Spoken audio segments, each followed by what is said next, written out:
For approval of minutes from 3 weeks ago. Jessica, seconded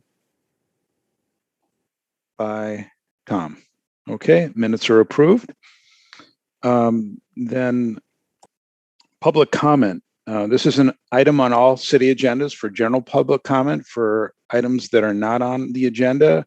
We have not received any registrants for item number 1, public comment. So we will move to the next item, which is disclosures and recusals. Russell. I need to be recused from item number 8. Okay, and I will recuse myself on item number 7. So before we get into the agenda overview, I'd like to invite Stefan from our city IT department to go over some procedures for the virtual meeting. Sure. Welcome to our virtual meeting. If you lose connection at any point during the meeting, you can reconnect by clicking the link or calling the number in your original email. Members of the commission, if you're able, please activate your video and keep it on for the duration of the meeting. Staff, if you're able, please activate your video when you're speaking. In this meeting, panelists have the ability to mute and unmute themselves. Panelists also have the ability to add pronouns after their names if they choose. Please do not alter the current naming convention. Simply add text after your name. Please use the raise hand feature when you'd like to be recognized to speak, ask questions, or request a roll call vote. Staff, please use the raise hand feature when you're asked a question. The chair will do their best calling commission members in the order in which hands are raised. Lowering your hand will take you out of the queue. Members of the public who have registered to speak, the name you entered in Zoom must match the name you entered in registration. You will remain muted until called upon. Staff will tell you when your time is up. After speaking, a member of the body may ask you a question. If you need to share documentation with the commission, please send it to the email listed on today's agenda. Chair Goodart, floor is yours. Thank you. Kevin, if you'd like to review the agenda for tonight. Sure. Thank you, Chair. I'll go over tonight's agenda. The first item up for discussion is a signage item. And zoning staff will be presenting a staff summary of the issue. The next item is a signage item that is requested for referral. So that's items 2 and 3 on this evening's agenda. Item number 4 is 7601 Mineral Point Road. This is an item that the UDC granted initial approval last year. It had been then reviewed by the Plan Commission, ultimately approved by the Common Council with the condition that the UDC grant final approval before it moves on to the permitting phase. And so that item is there before you for final approval. That is the last item on the agenda tonight that the UDC is going to be required to take a formal action. The rest of the items on the agenda are informational presentations. Just quickly summarize those. Items 5 and 6 are in Grandview Commons on the city's far east side and are on the same block. Item 5 is 5817 Halley Way.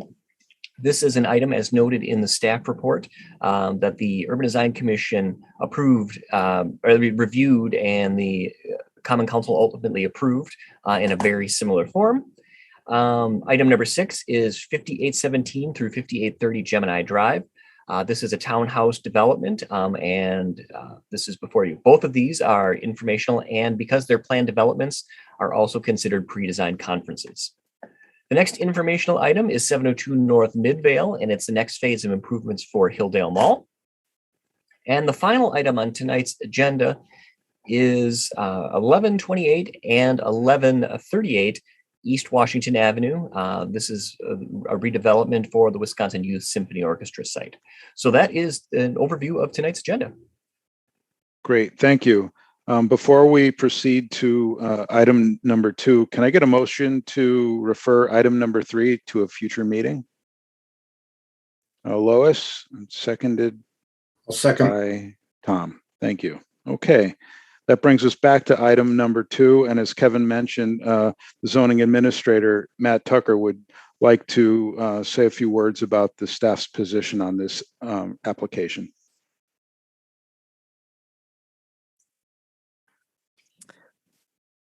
Okay, thank you. Good afternoon, Urban Design Commission. Matt Tucker from the Building Inspection Division. What you have in front of you today, it's been a while since I've seen you on one of these. This is a comprehensive design review for signage requests.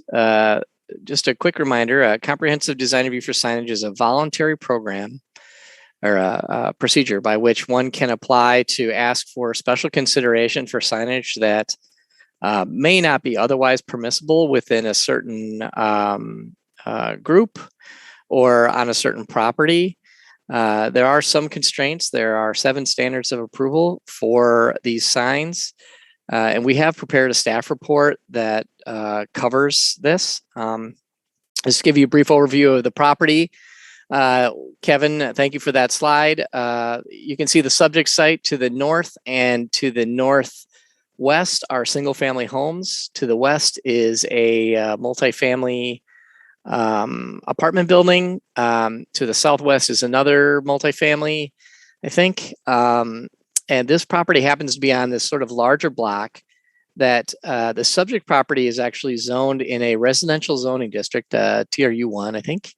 And the balance of the block is in a, I think it's a traditional employment. It's like a mixed use type district. It has a mixed use building that includes a public library. It's a little bit unusual, this particular arrangement, that you have part of the block that's zoned in residential, and then the balance of the block that's zoned in this non-residential district or this mixed-use district. Kevin, can you go to 14?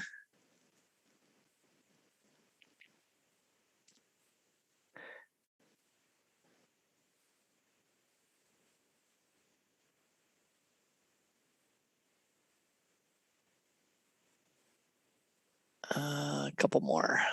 One more. There we go. I'm sorry. Could you go to 9? I apologize. I'm sorry. 9.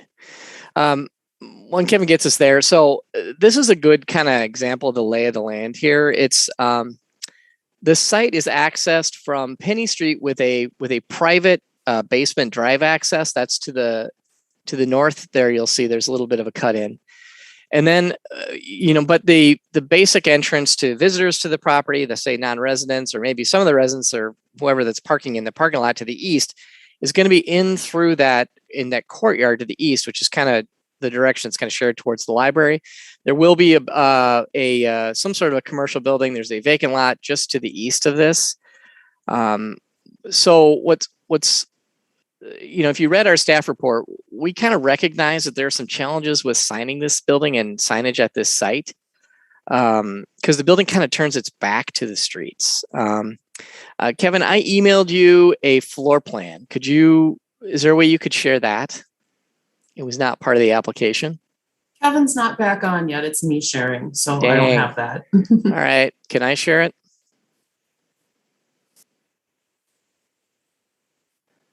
You should be able to. Am I going to be okay? Thanks. Give me just a sec here and find it.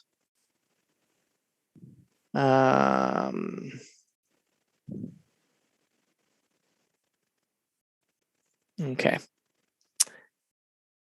If someone could just let me know that they can see this. Yep. Thank We're you. seeing the plan. Thank you. So one thing that was kind of excluded or wasn't included in the application was showing kind of the floor plans and kind of we're trying to point out kind of the awkwardness of this. Like the signs in question, you have the up towards the top. There's this in this area where the blue X's it's not an entrance. The main entrances are where these red X's are that are from the courtyard, and they're proposing 2 signs in that area.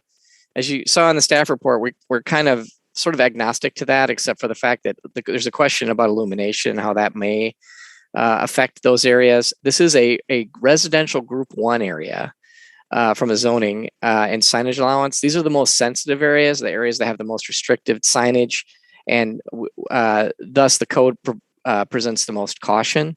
Probably the most harm, if there was to be harm inflicted by these, it's internal to the site, and that would be maybe some of the residents that are in the area.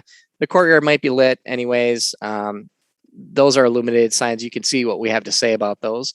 We're sort of we'd recommend you guys sort of discuss that and think about that. The ones that we're kind of struggling with are the 515 at Penny, which is the blue X towards the top. Matt, I'm not sure we're seeing the same image. I don't see a blue Okay. X. All right, I'm going to stop sharing. Let's try sharing again. Just a sec. Thank you.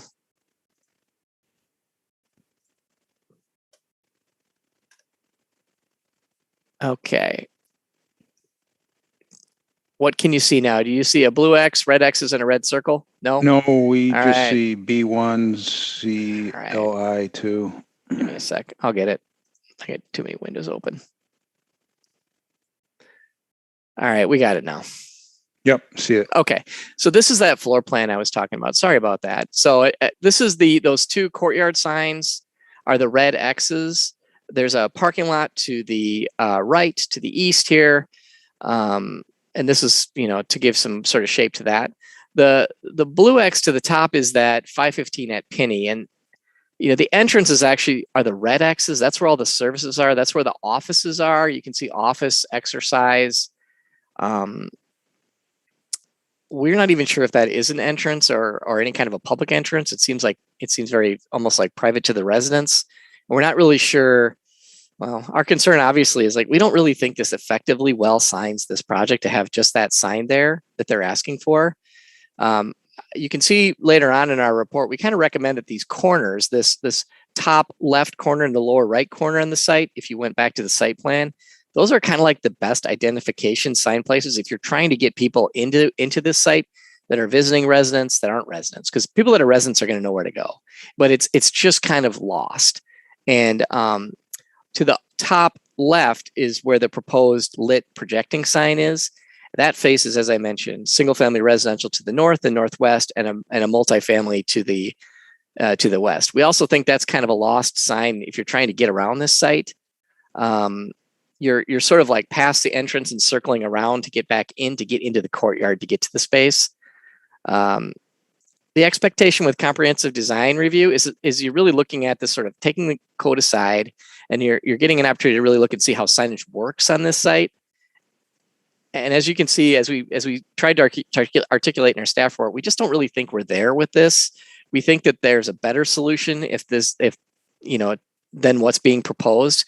And we don't believe that the standards have been met, particularly for the blue X sign and the red circle sign. But we'd like to hear what you have to say about it. And with that, obviously, I'd like to hear what the applicant has to say. We've been working with them, and they're aware of our concerns on this.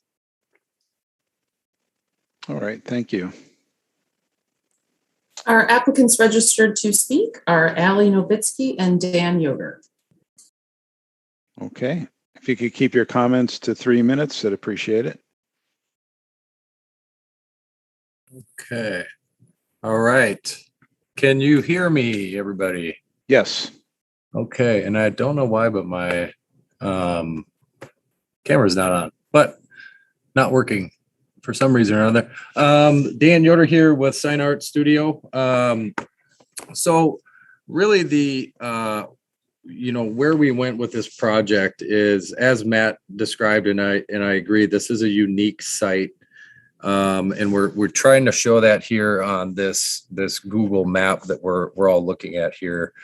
To the public is kind of how we approach this, and keeping things cohesive from the package that we proposed and had approved and subsequently produced for the mixed use development. And so when we were working with our client, it was agreed that we wanted to try to follow that same track in terms of look and feel. If we could go down to the next page, please. So I did see Matt's floor plan, and I guess I don't fully agree in terms of where you had the blue mark there. That is a public entrance. I mean, it clearly has a door. There's a hallway there. And so addressing the Penny Street side is well, first of all, we have to address Penny. If the address is Penny, that's where your addressing is to go from a fire code standpoint. And there's an entrance there. So we felt that was the most appropriate place to put the address. And again, the design does match what was done originally in the first phase of the multi-use development. So then moving to the blade sign, if we could go down next there, yeah.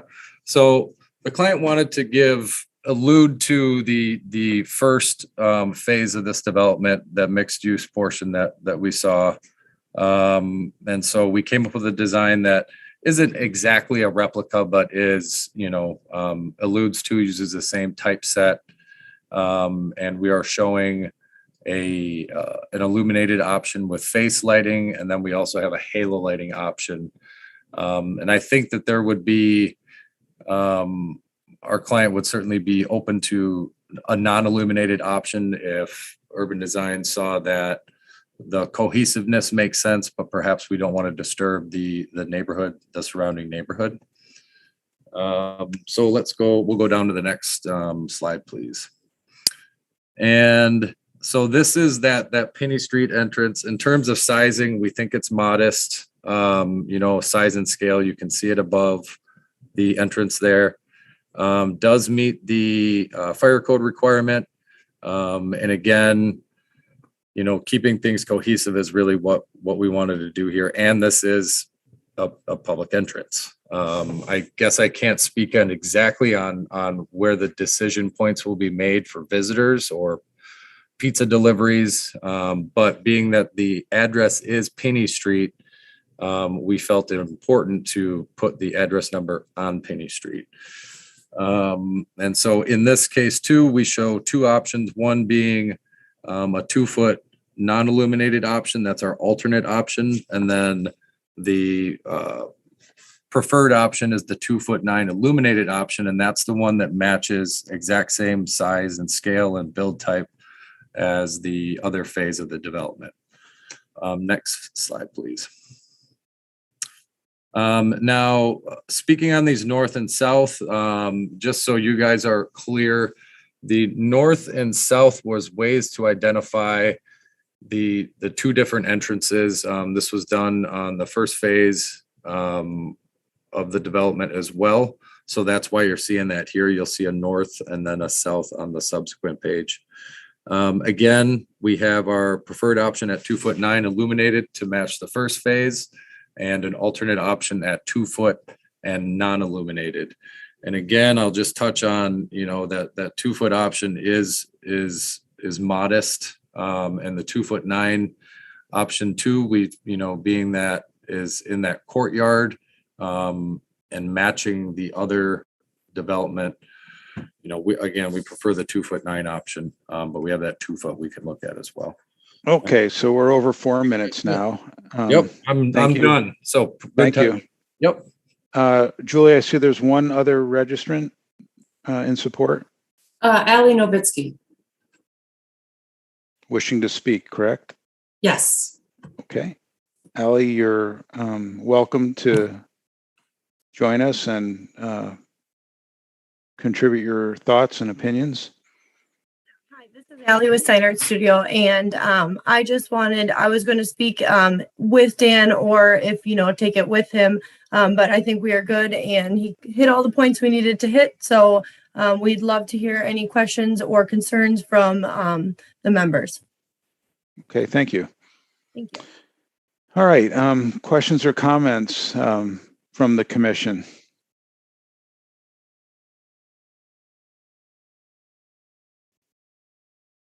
Alan, I'm sorry, Christian?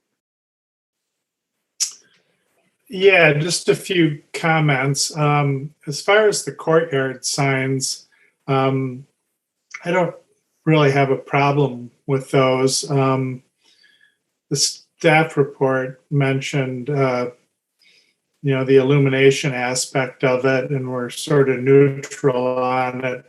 I assume that courtyard has lighting, so I'm not sure illuminated signs would be necessary, but to draw attention to the obvious entrances for delivery, I don't think it would be a problem. And as far as, any of the residents looking into the courtyard and having to see those, I'm assuming that they're already looking down into the courtyard and seeing illumination, light poles and stuff. So it's hard to think that illuminated sign would be much of an addition to from a light pollution standpoint. So, I think those are fine, illuminated. The blade sign and the entrance on Penny Street to me are just confusing because the building street address is 515 Penny, but they feel the need to put at Royster there. And I get that the project is the Royster and that there's a blade sign out towards Cottage Grove that already says that. But when you put 515 at Royster and put it on signs on Penny Street, to me, that's confusing. If somebody is new to that area and trying to find it, that would be confusing, particularly since the adjacent street is Royster Oaks Drive. So that name already exists on a street that isn't this street where they want to have this sign. So that's pretty, that's a mess as far as I'm concerned. The smaller sign over the entrance, I think is I think that's not really a problem. The blade sign is a big lit sign, especially depending on what's across the street. It's sort of unfortunate that the pictures that we were looking at were obviously taken a long time ago and looks at like there's cornfields on there for that. But I'm assuming from what we've heard that now there is a residential area, and I don't think anybody would want to be looking at a large blade sign there. That's my 2 cents. Okay, thank you. Shane. Thanks. The main thing I wanted to comment on was the lighting aspect. And I think something I've been noticing around town a lot lately are these face-lit letters and the amount of light and glare that comes from them when they're at that streetscape level. And especially when it's facing any sort of residential, whether it's internal residential or adjacent residential. So I think that's something we want to be careful of and avoid when possible. I think the halo lit letters are much better. And in some cases here, I think no lighting at all is probably sufficient too. But I just want to make sure and throw out my opinion that we don't want these face lit letters on any of the proposed sign locations. Okay, thank you. Jessica. Yeah, along those lines, I wanted to follow up with Shane that the last sheet that we got that's posted on Legistar, it has pictures of an existing sign. If we can go to that.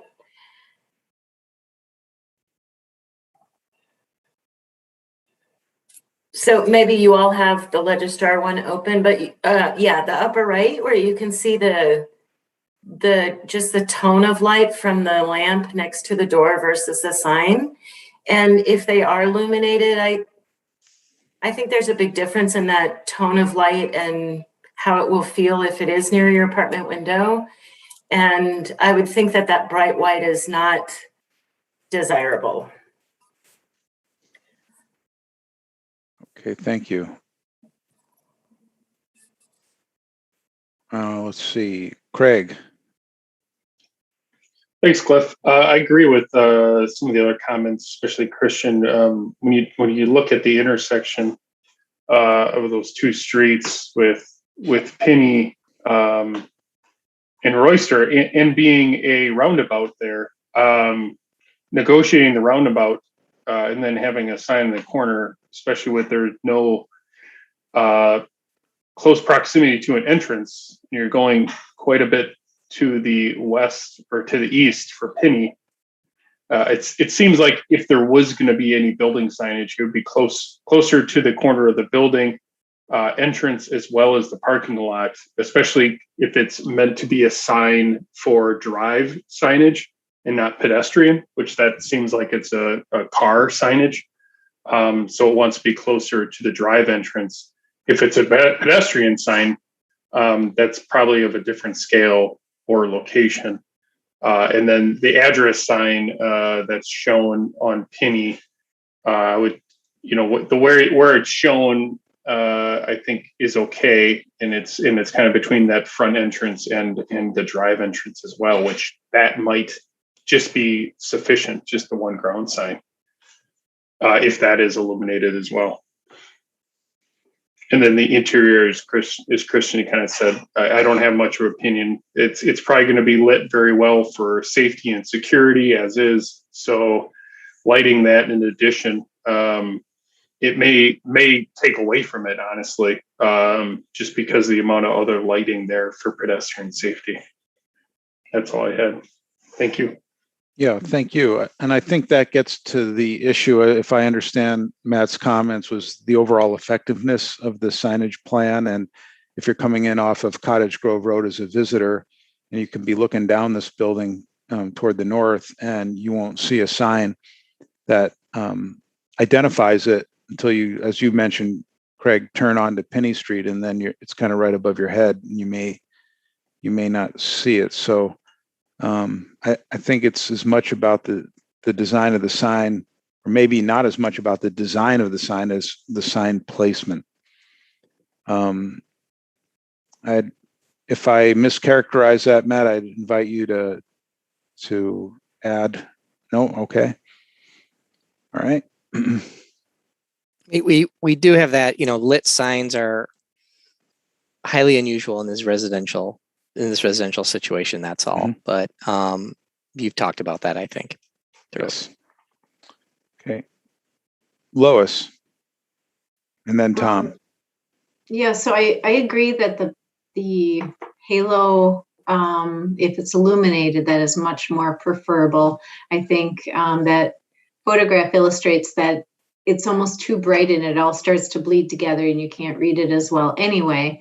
My question is, why is there no entry sign at the south where there is also, it appears to be I'm looking at the plan now, there appears to be another entrance right off of Grand Oak Trail.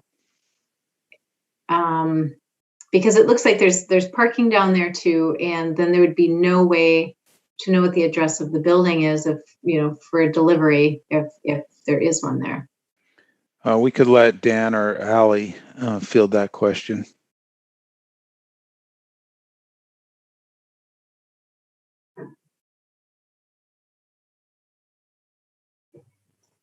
There we go. All right. Can you hear me? Yes. Yep. All right. I think that some of that gets into fire code, to answer your question. When we have an address posted on, say, Grand Oak Trail versus like in the courtyards. In the courtyards, it's a little different. But when you have an address number, say, posted on Grand Oak Trail, when the address isn't actually Grand Oak Trail, that's a problem from a fire code standpoint. And they do want your address numbers to be facing the street of which the address is, if that makes sense. Yeah, that does. Thank you. And then I also agree that if there were a blade sign, because I think many people would be coming up Royster Oaks Drive, and they would, if you're coming up Penny, you see the address. If you're coming up the other one, you don't see anything. And so I think it is misplaced in that northwest corner. If there was to be a sign, a blade sign or any other signage for the building, it seems like it should be in the southwest corner. Matt? I just wanted to comment a little on the fire addressing matter. The commission shouldn't get worried or concerned or involved whatsoever in what the fire addressing is going to be. Those are exempt signs. They're not, sometimes they're just vinyl letters on buildings. That sign, even Penny Street 515, might not even be an acceptable thing for the fire department. just don't worry about it. That's something that gets sorted out completely separately by the fire department, and they will figure out what needs to be handled for purposes of addressing for fire purposes. Thank you. Tom. Yeah. Am I okay? I'm on. Yeah. I question. What I don't see anywhere is a sign along Penny at the parking lot. Is that not requested? Something directing people? I mean, the primary entrance really is going to be off the courtyard, so the parking lot is really the way people are going to access this building. And I don't see anything requested there. Is that not in this? It seems, going to what Lois said, it seems like the southwest corner and then the northeast corner are the two places where you need the identification, not at the blade corner, the northwest corner where they're talking about. But I don't see anything requested at the parking lot itself. Is there an additional sign that's going to be placed there, or was that just not requested? I see Matt has his hand raised, and then we could also let Dan follow up. Go ahead, Matt. Yeah, in the staff report, we cover that. That's one of the suggestions at the very end. We're suggesting that the best way to sign this is to hit those two corners with something, a ground sign, wall sign, projecting sign. We don't know. I mean, that's kind of like the best way. If you're really trying to get people into this building, you need to bring them in that parking lot, Grand Oaks and whatever the other one is called. Big picture, that's where we were kind of struggling with on this one, to do the best you can possibly do. We figured if it got approved, we'd be seeing this again in a short amount of time, because nobody could figure this out. It needs these. It really needs these signs at those locations. It does, and that's my point. So I concur with the staff report, even though I read it quickly. Sorry. Anything to add to that, Dan? You guys hear me? Yep. We don't currently have anything planned there as it stands right now with what we have discussed with the client's request. Okay. All right. Any other questions before we consider a motion?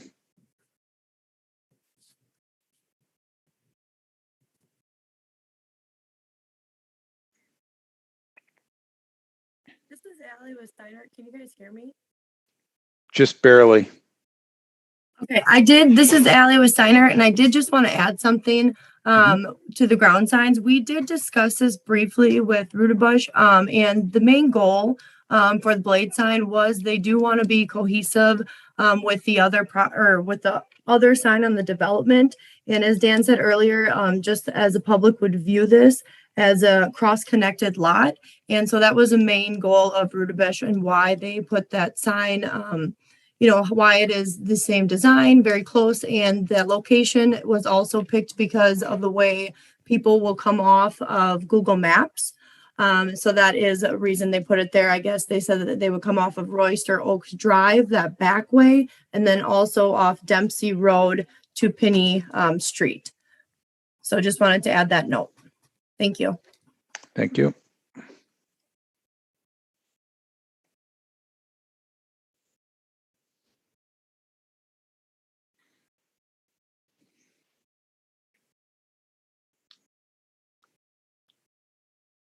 Thoughts, suggestions, motions, questions? We're just getting warmed up here.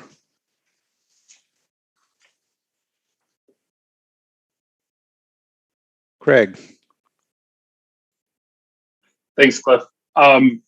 Just because there's so many questions here, I don't think anybody has an issue with those internal signs, but as far as a full signage package, I'd like to see the final solution again. So I would make a motion for referral with taking into consideration some of the suggestions from the commission of rethinking the signage locations, trying to stay away from the northwest corner, and looking at some of the staff comments as far as directional signage for vehicles entering the building, as well as if they want entrance signs, it doesn't necessarily have to be a signed address. It could just be, visitor, some sort of branding entrance sign as well.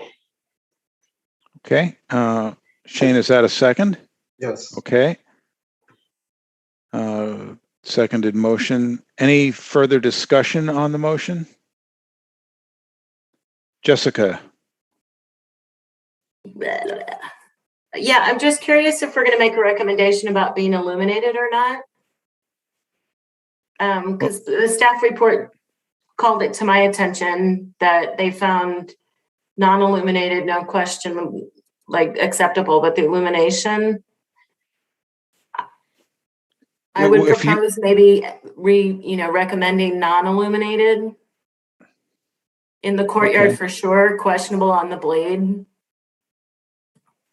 All right. So you'd like to see lighting alternatives other than what was presented with the reapplication? Okay. All right. So that's motion is amended to include the discussion on the lighting. Any other discussion on the motion? Okay. I don't see any hands. Then I will consider the motion passed by unanimous consent. Okay, so the item is referred. Thank you very much. We hope we can work this out with the owner and the staff. That takes us then to item number 4, which is 7601 Mineral Point Road. Speaking on behalf of the development team is Kevin Burrow, and registered in support and available to answer questions, we have Betty Sanders and Sean O'Brien. You have 3 Earth minutes. Right. Thank you very much, Cliff. Good evening. My name is Kevin Burrow with North Moose Architects. As was mentioned earlier, this project was before you a year ago and received an initial approval, and we've taken the comments from that and produced this updated version for you here. So just to remind everyone, this site is located along Middle Point Road. It's a former Pizzeria Uno's restaurant, which likely many of you are familiar with. You go to the next slide.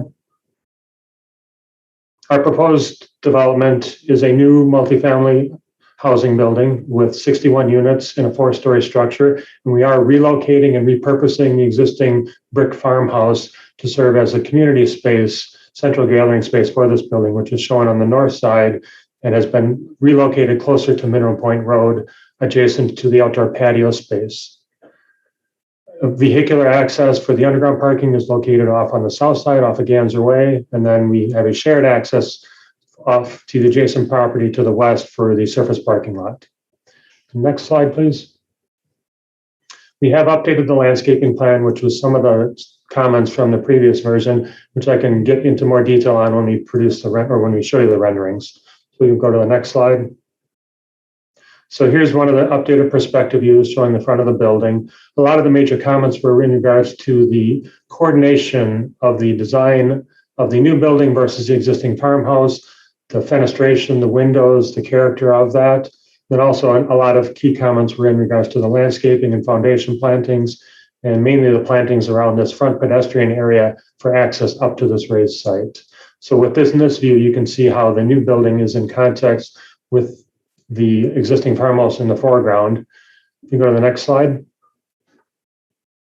Here's another view looking at the overall configuration. We have revised the windows for the new apartment building in the background to be in better coherence with the existing farmhouse, as we do not want to modify those windows. Go to the next slide. Here's a view of that parking lot area, which shows the connection between the two structures. Next slide. So we put together these comparison images to hopefully just simplify the discussion here. So in the lower left-hand corner is the original design from a year ago. In the upper right-hand corner is the proposed design, where we have modified the windows. We used to have some really contemporary, more modern-looking windows on several locations in the new apartment building, which was considered not to be in context and cohesive with the existing farmhouse. So we've made those revisions. Next slide. Here's another view where you can see at the corners of the buildings, we have these large expansive glass openings as shown in the lower left-hand corner, and now with the revised look in the upper right-hand corner. Next slide. here is a slide to represent the changes to the landscaping plan. So we have revised the plantings and provided more variety and character for the plantings along that pedestrian access to the upper area of the building.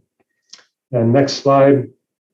This gives you a better perspective view of how we revised the plantings in that triangular area to provide a variety of color throughout the year instead of just all a monolithic planting bed. And then we've also revised the plantings along the sidewalk as well to provide a much more splash of color and variety. Next slide. And then the exterior materials have not changed from what was presented last year. It's just I wanted you to be able to reference these. So it's predominantly a masonry building with composite siding. We have a new metal roof and then cast stone base around both buildings under the farmhouse and the new structure. And with that, I can turn it over for any comments or questions. Thank you. I believe there are, oh, maybe not. Are there any more registrants, Julie? I'm sorry. Nope, just available to answer questions. All right, thank you. Questions and comments?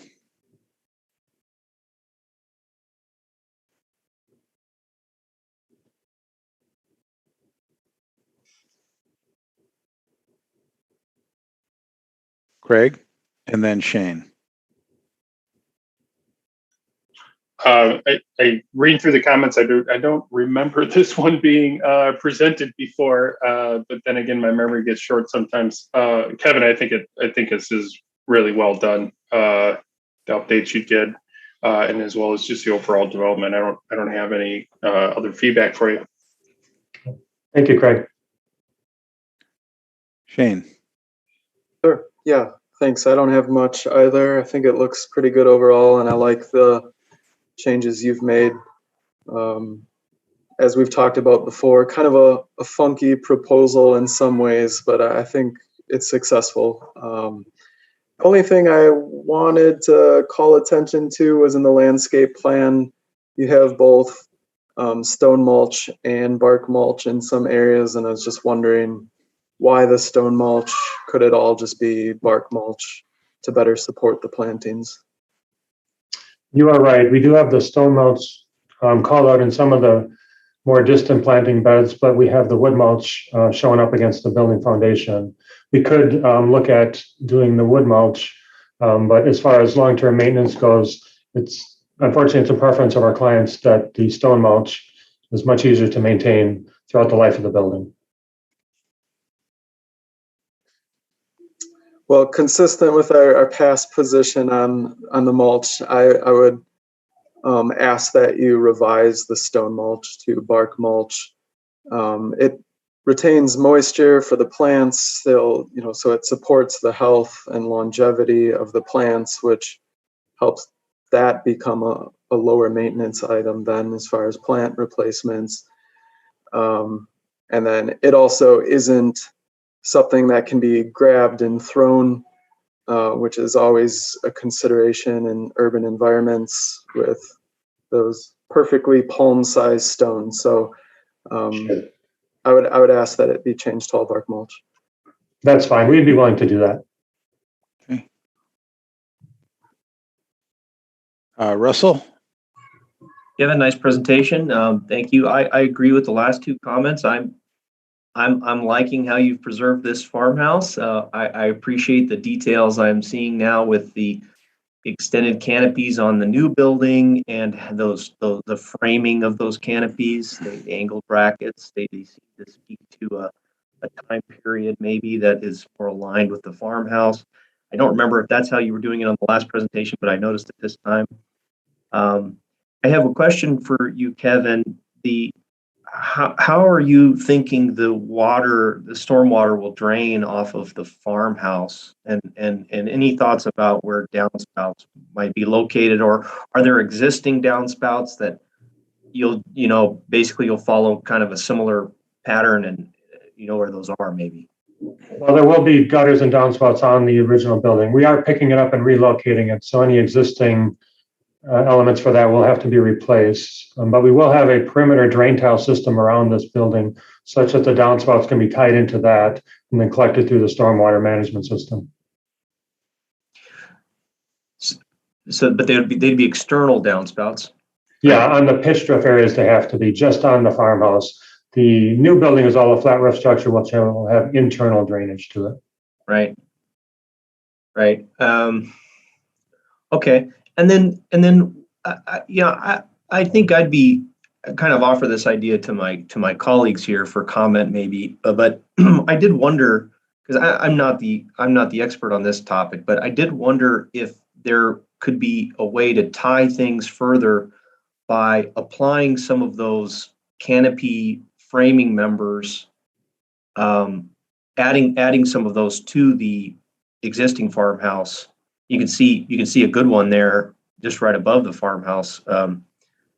I wonder if there's opportunities to use that detail and actually add that detail to the farmhouse, whether it's really functionally needed or not, to further kind of connect the architecture. So maybe that's a cheap move. I don't know, but it was just an idea that came to me, and so I think those were my only comments. Thank you. Thank you. I guess I could jump in here when you're talking about the brackets. I think that's kind of an awkward detail to begin with. If we're looking at two examples of it on the upper left corner where it's supported partially by the building and partially by a bracket, and the same thing over where it turns the corner. I guess I would go the other direction and simplify it and not bring a detail to the farmhouse that may not have ever been there. In addition to that, if I look at the plans correctly, it looks like the windows are going from a flat header to kind of a flat arched header, and then to even in a more innate corbelled out arched header at the very top. And I think that's a lot going on for 3 or 4 stories, and the farmhouse just has regular headers with a flat arch, and probably that's sufficient if you carry that through. Unless that's something in the rendering, it looks like it's a little bit of a overly ornate header on that apartment building on that double set of windows there in the corner. Yeah, that is correct. We were doing a little bit more detailing on the brick for the paired windows just to differentiate them. But if you would prefer to see that more as a flat arched header similar to the rest, we would certainly consider that as well.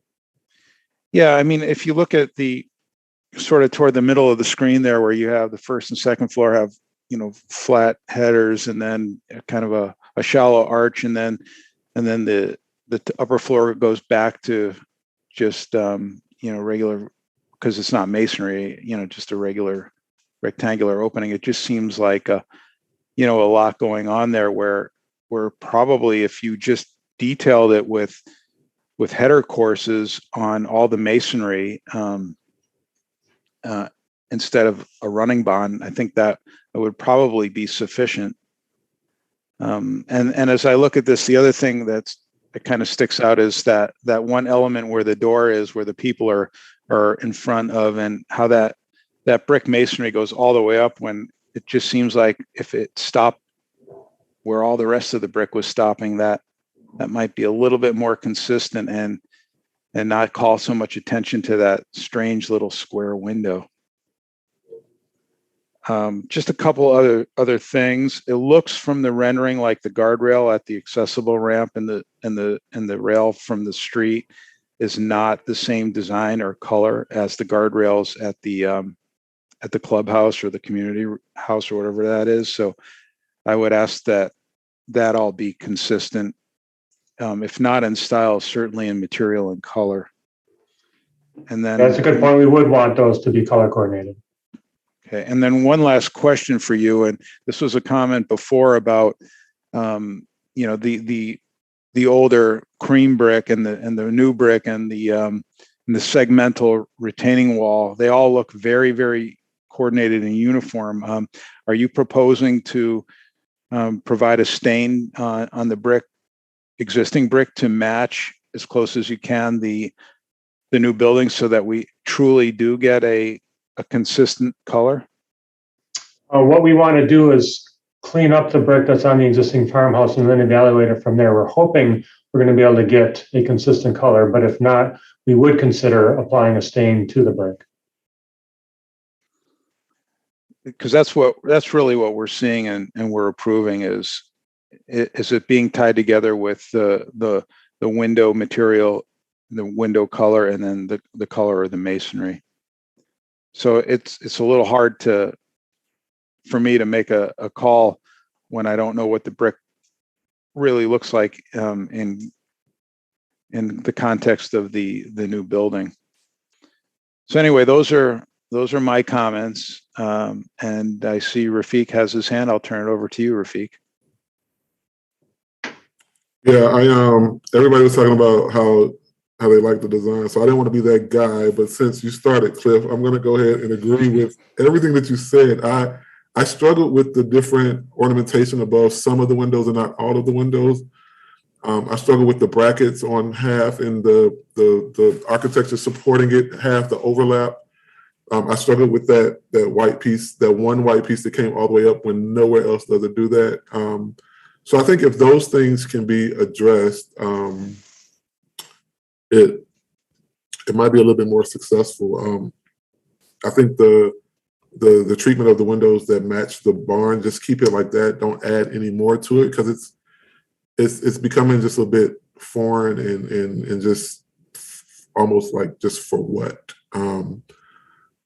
Yeah, I think it's a simple design, and the more you add to it doesn't make it any better of a design. It just adds stuff to it. Mm-hmm. Okay. Thank you.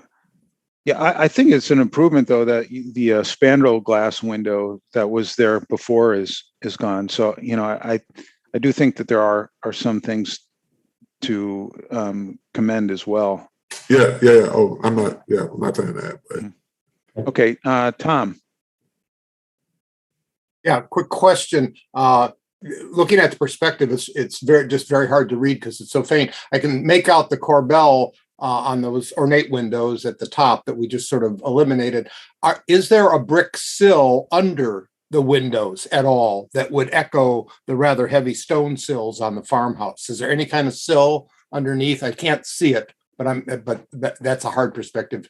No, there are cast stone sills under all windows as well, but they did blend in, and for some reason the shadow lines are not showing up in these views. But yeah, we would do a very similar cast stone sill. Okay, and there'll be both a difference in material color and they'll project some. You correct? Think? Yeah, they have to protrude out for drainage. Okay, I think that will improve the synchronizing, not synchronizing, but bringing the windows on the new building to appear more like the farmhouse. But you can't see that detail, and I think that'll be very important. So thank you. Yep. Okay, any other comments or questions?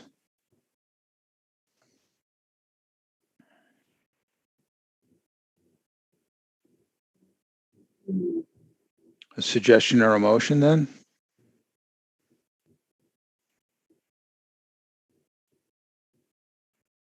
Oh, Rafiq. Yeah, I'd move for approval with some of those extra ornamentation things addressed, and okay, the railings, mm-hmm. And I think that was it. Oh, the stone, the mulch. Mm-hmm. Yeah.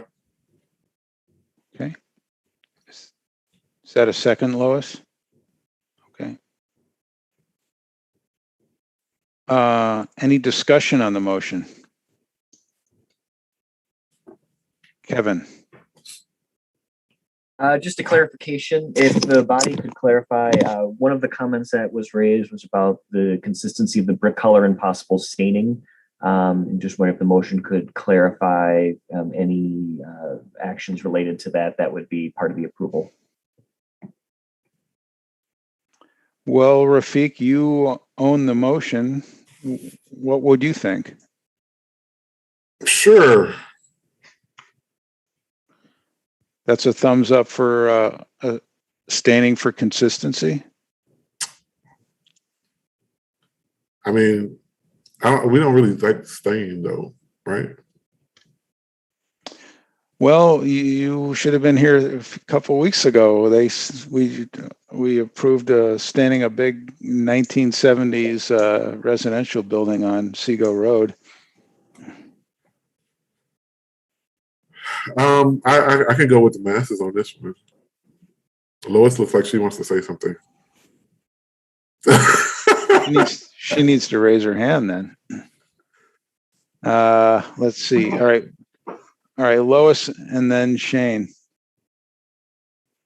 Oh, hold on, Lois. There you go. Sorry. Okay. I think because we're not trying to do any kind of historic preservation per se for this building, I think it would be appropriate to stain it for consistency. Okay. Shane?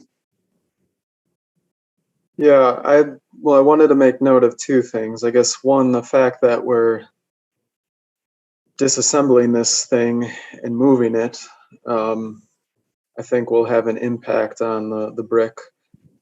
But two, the quality, the character of the building and the character of the brick is very different than that project 3 weeks ago. So I would typically side more with the idea that they need to connect and relate to each other, but not be the same color or stain, which might require more information to come back, at least at a staff level. But I don't know. Again, it's a comment on the motion. I defer to some of you other folks, but I think it is a historic structure, even though it's not like technically classified as such. And I think the nature of the brick is quite a bit different than that project 3 weeks ago. Let's see. You have another comment, Lois? Well, I was going to ask, they're moving it, and I recall that the base is all going to be, the foundation base is new. And I think some of I'm looking at the rendering, that area off to the side of it that's towards the playground, isn't that new construction as well? And no, that's all the existing original footprint. We are trying to pick this building up and move it monolithically in one piece.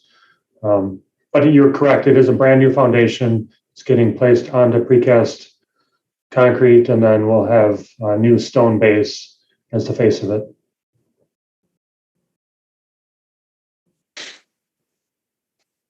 Well, I think in light of that, I mean, you know, I really like original brickwork, but I feel like the building itself is getting compromised in a lot of different ways that doesn't give me a lot of heartburn to see it stained. But if there's a desire to keep it a little bit more historically accurate, I think there could be a little bit of a contrast between the two.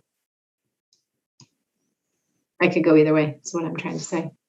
Okay, so it sounds like to answer Kevin's question, the motion might be phrased that the commission would give the developer latitude in staining the building once it's been moved, tuck pointed, and cleaned.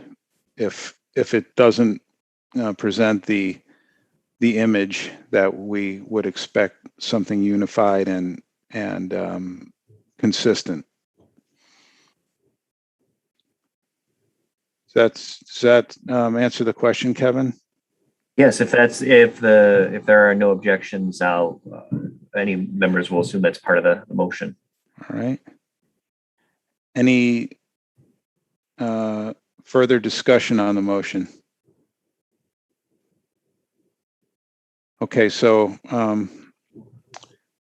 seeing no hands raised, then by unanimous consent, we have final approval with the conditions noted. Thank you very much. All right, that was number 4. And as Kevin mentioned, the rest are informational, so you can relax a bit. We've got numbers 5 and 6 coming up that are neighbors by the same applicant. Registered and speaking in support is Bradley Servin. And for number 5, also registered in support, available to answer questions, is Hayden Frank. So we don't have a Bradley on with us. We do have a Hayden. Hayden, you should have a prompt to unmute yourself.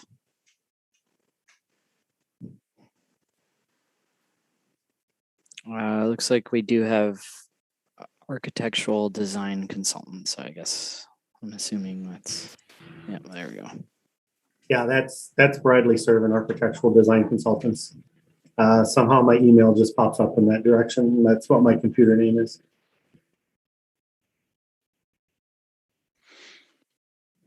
Okay, if you want to give us a 3-minute overview, Sure. Anytime you're ready. Is it possible to pull up the submittal PDF?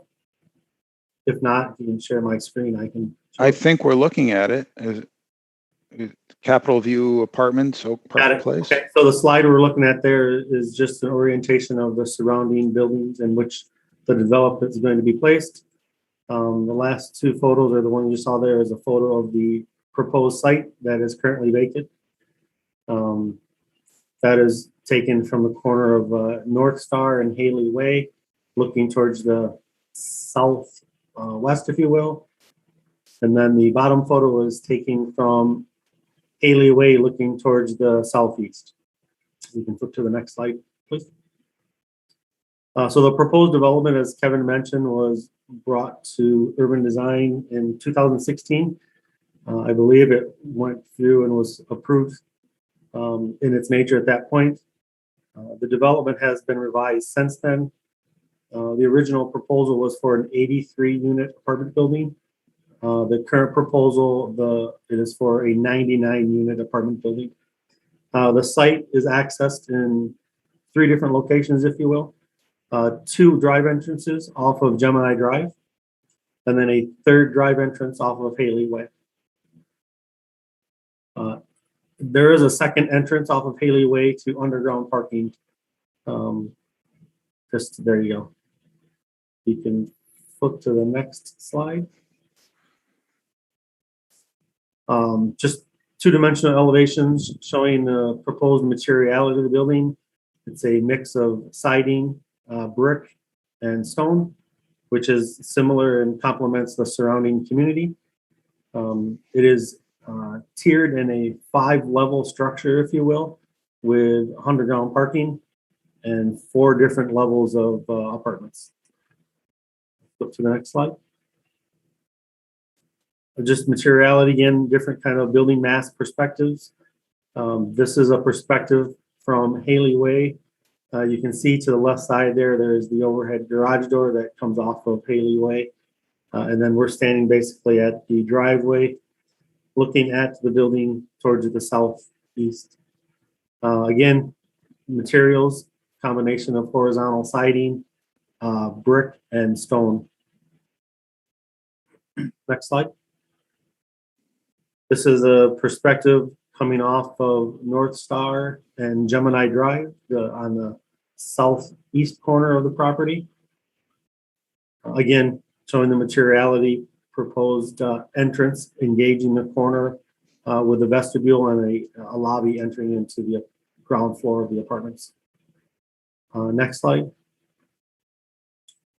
This is an image looking from the northeast onto what is a patio or community space for residents to entertain guests or take the dog for a walk or just have some outdoor activity area to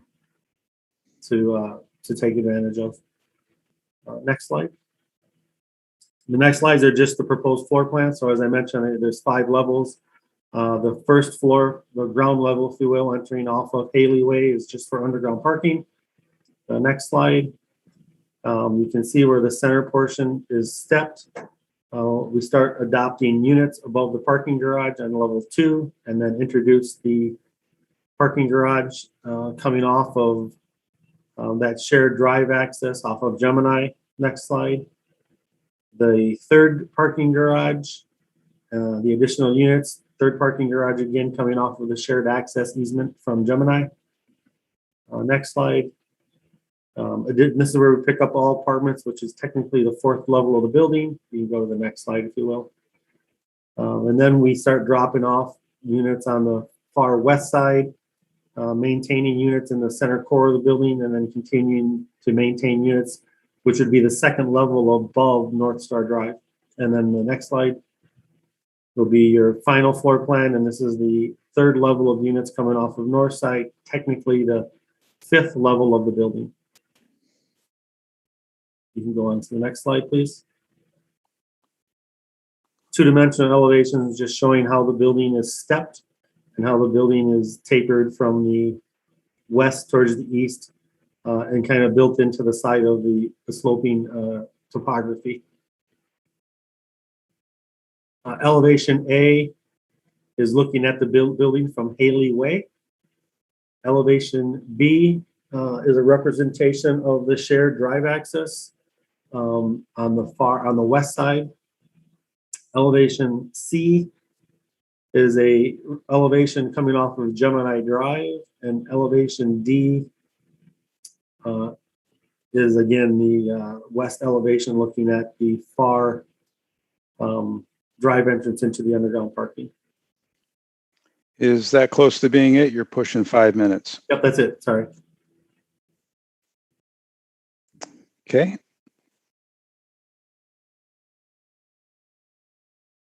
Commission members? Rafiq. Yeah, so this is informational. I don't know if we can pull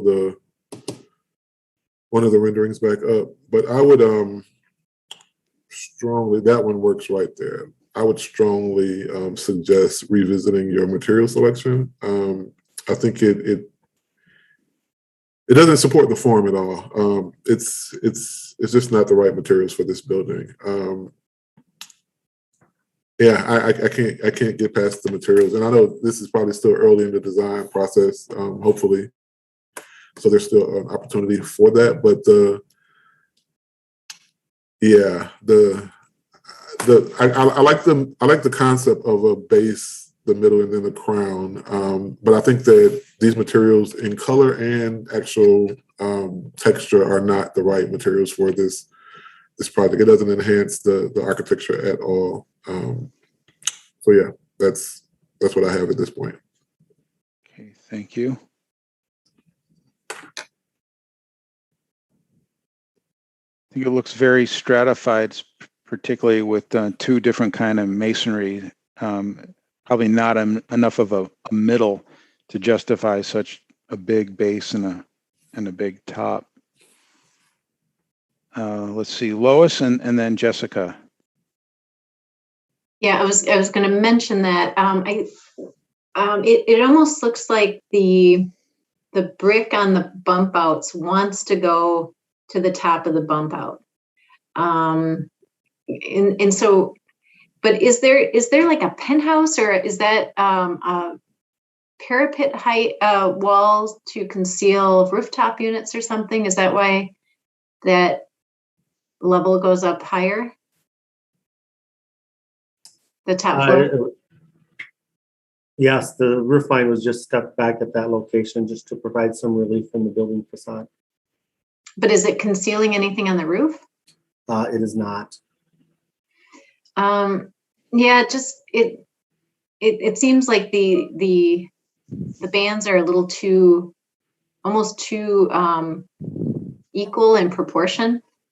And so I'm not sure if the bump outs need the brick to go all the way to the top, or if there's another color siding needed. But I agree with Rafiq. I think the colors are a little off-putting. They're all a little too similar in some ways. And then also I wanted to mention the little sunshades or trellises coming off, they seem kind of underwhelming. I mean, they don't come out very far. They don't seem to be accomplishing much. I'm not sure if they need to get bigger or be taken off entirely.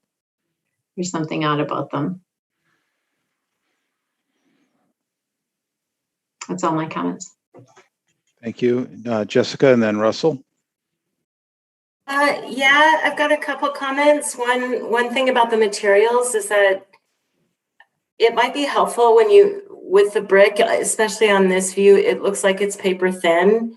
And even though it might be a veneer, it lends itself to thinking of being a thicker wall. So the windows could be detailed with more depth.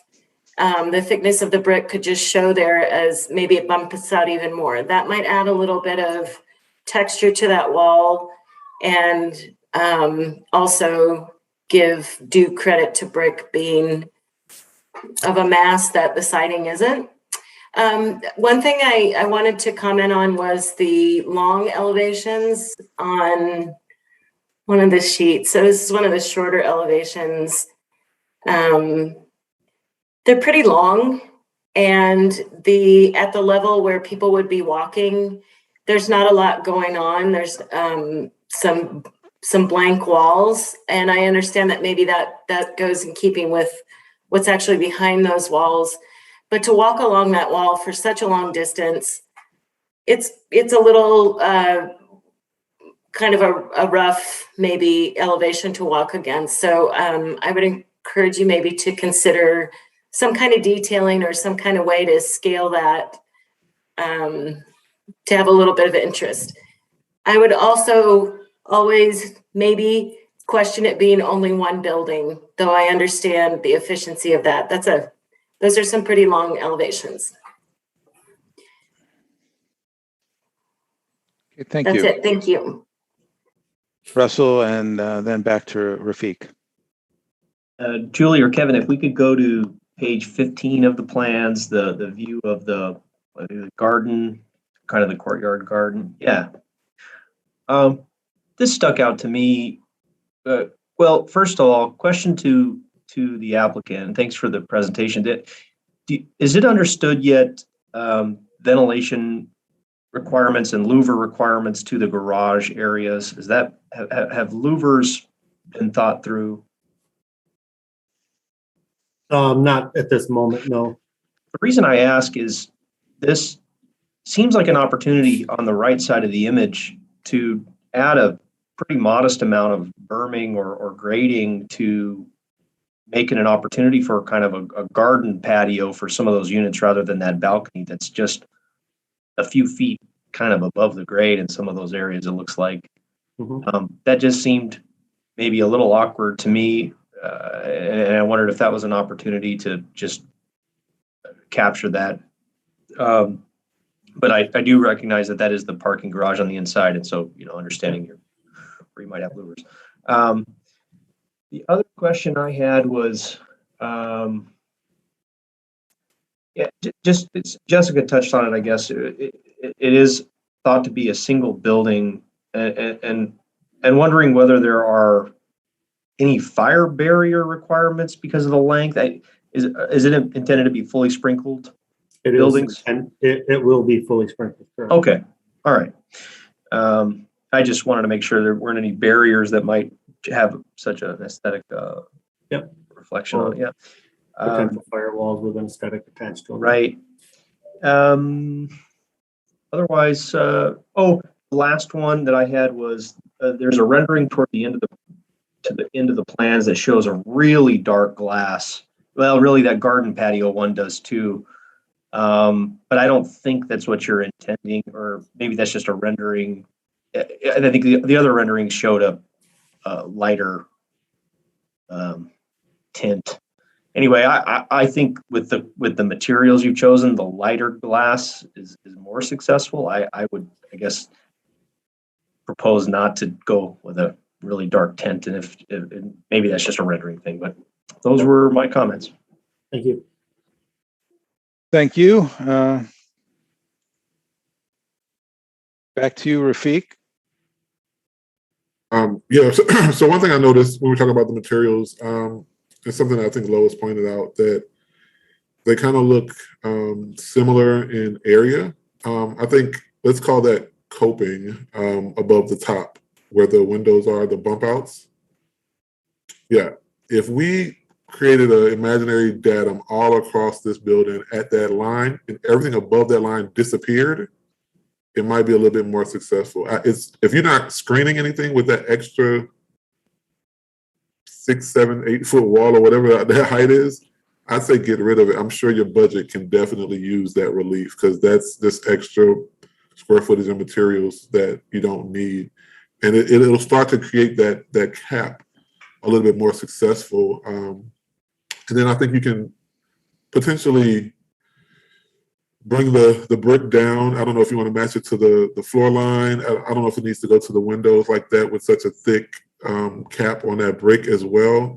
But I think that if you start to play with the areas, the depth of the stone base, which I don't know that stone and brick works that well together as appearing here, but if you start to work with where does your base end, where does your middle end, and then what's your cap, I think it might help the project in addition to revisiting the materials. But I definitely think that extra parapet, even though it's stepped back, is not called for at all.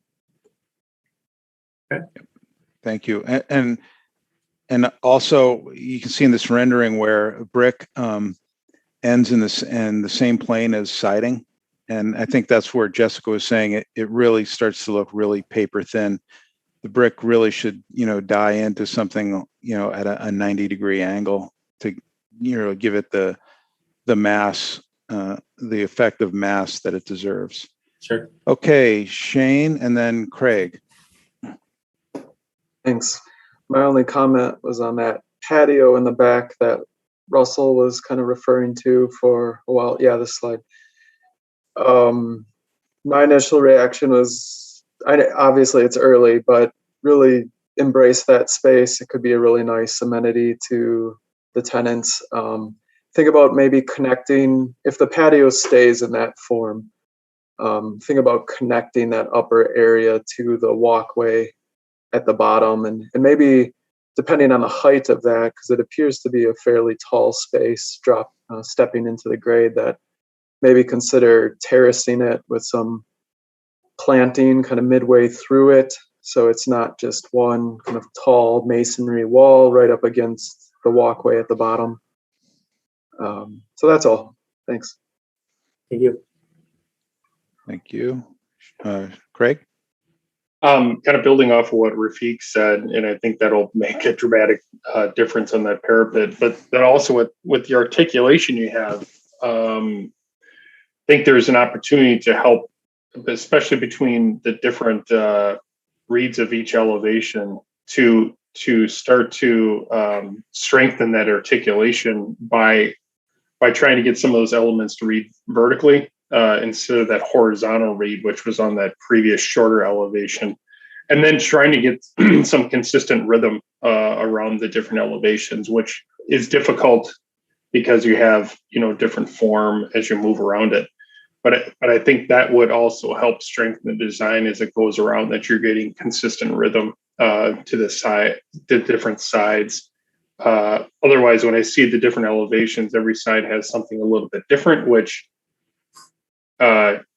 you can do, but again, if you can get some consistency around there, I think that'll just help to strengthen what you have for articulation with the form.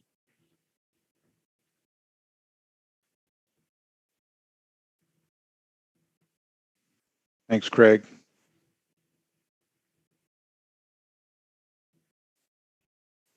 Throwing a lot of information your way. Is there anything else before we head across the street? Okay. Tom.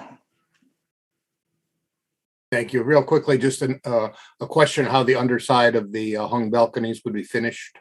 That always, if they're going to be raw timber, or whether they'll be stained or covered in some way. Just they'll be covered. They'll be covered with some sort of a soffit panel, I believe, is the intent. Okay. So we'll have a solid patio with a soffit below it. It will. All right. Thank you. And Jessica. Yep, I just had one more suggestion that every corner is treated, I think every corner is treated with masonry, brick veneer, except for one. There's one corner that is with siding and it kind of sticks out a little bit. Might be something to pay attention to. I'm looking at elevation D and C. So as Craig was saying, to have consistent language around the building, maybe how corners are treated. Those just kind of stand out as a different kind of corner than all the rest. Something to maybe review. Okay.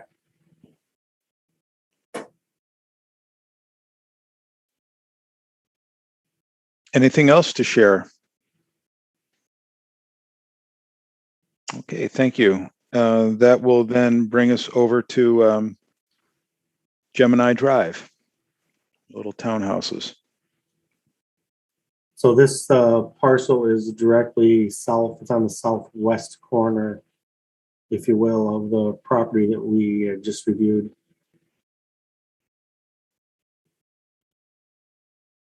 I am not seeing the slides. Yeah, moment. There we go. There we go. Okay, so this is the proposed 12-unit townhome development to the south. So the two drive entrances off of Gemini are the shared drive access points that the apartment building uses. The shared drive access will access garages, private garages, on the north side of the development off of the shared drive access. Each one of the individual units will have a pedestrian entrance directly off of Gemini.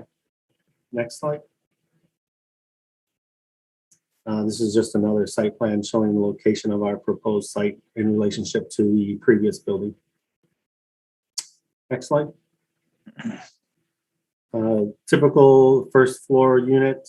The building consists of, as I mentioned, 12 two-story, two-bedroom units and 4 three-story, three-bedroom units. Jump to the second floor. Should be the next slide. That's the second floor. So each unit off of the second floor will have a rooftop patio over the top of the garage. And then the next floor, the 3-story units will have a balcony on the south side facing Gemini. Next slide. Just a quick building mass showing the proposed building materialities. It's proposed of mixed siding. The tan or the gray color, if you will, is horizontal siding. The brown siding is a wood grain aluminum siding proposal. And then the green area is a board and batten engineered wood siding to express the verticality of the 3-story structure. As mentioned, each unit will have an entrance off of Gemini for a private pedestrian access point. The bottom elevation is just a photo or a rendering of the garage access as it tapers up the hillside. As mentioned, each unit will have a rooftop balcony off of their second floor. You go to the next slide. Two-dimensional elevation showing the proportions of the structure. You can go to the next slide. That might be it then. Yep, that's the last slide I have. Perfect. Thank you, Kevin.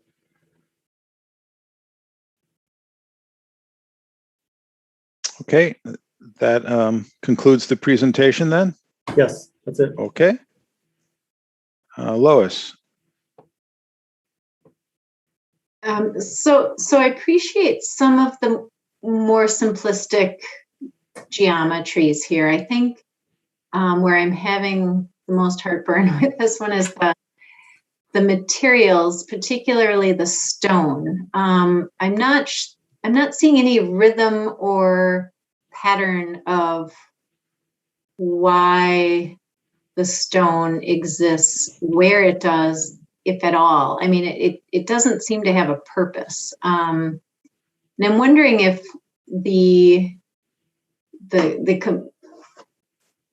if it would be more successful if you just took all the stone off the building and tried to just kind of give these geometries a little bit more purity and simplicity in their form. And I do appreciate that you've started showing some of the downspouts, because I think there will be a quite a bit of water management off of these roofs, but maybe even try to incorporate the rhythm of those a little bit more consistently as well. My last comment is I'm looking at the garage, kind of stepping back up the hill, and I think it's a glass.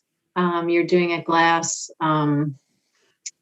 guardrail at those walkout areas, and I'm wondering if it would be more consistent with the trellis or privacy screens if you went a little bit more, just a horizontal, aluminum railing system. I think that the glass is a little bit distracting, and I think, to some point it doesn't offer you any privacy either, which, because of all of these stepping up, they may actually want a little bit of privacy. Sure. Okay, Rafiq with Jessica on deck. Can we go to the elevations?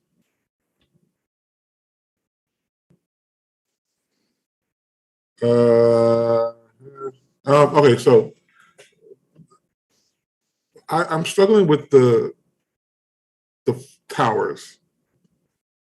And I feel like if the towers were all, let's say each unit was the same size and the same height, as you go up the hill, it would naturally get taller. Like it'll appear taller, although they're the same height.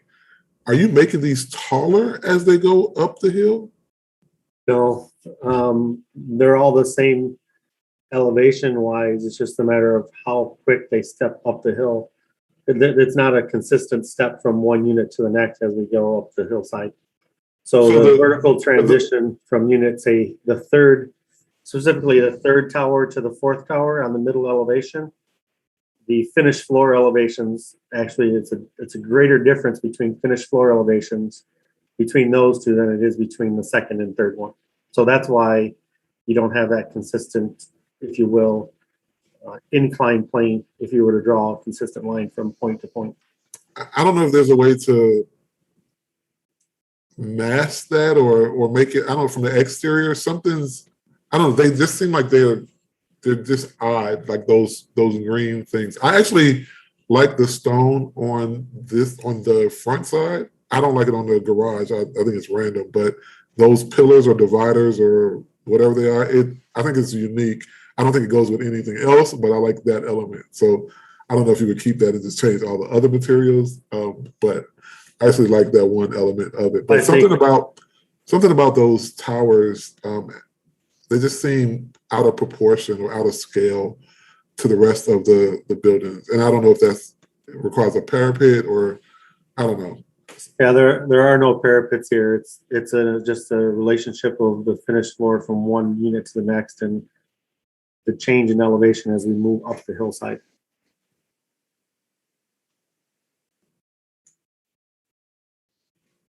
That's all I got. Thank you, Jessica. Yeah, if we could go to the sheet with the rendering of the garages. This is the elevation of it, but that one. So I wanted to recognize you're working on a slope, and addressing that with driveways and back patios never easy. So I know that care and attention has been put into that. That said, I've got a question about those driveways along the back. One being, what's on the opposite side of this street? Is it front doors to other residences, or is it facing garages? It's facing basically the garage level of the apartment building that we just looked at previously. So about Okay. halfway down that screen, right in the middle of that drive is the overhead garage door that enters into the mid-tier parking garage. Okay. And So then that's kind of an alley back there, not a street. Is that correct. right? It's a shared drive access easement. Correct. Okay. All right. Thank you for that. I wonder about the length of the driveways. They seem kind of short. And if you're, I just wonder with snow buildup, if your garage door is not opening for some reason and you can't get your car in, where do you go with it?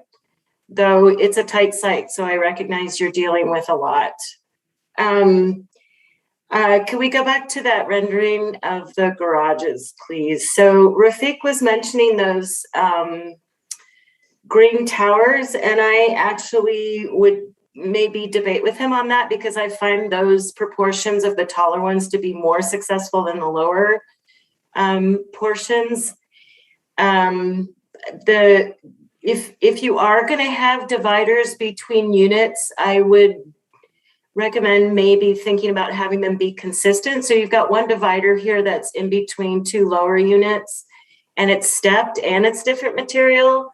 So that looks inconsistent, and it kind of looks like a secondary thought rather than a primary design.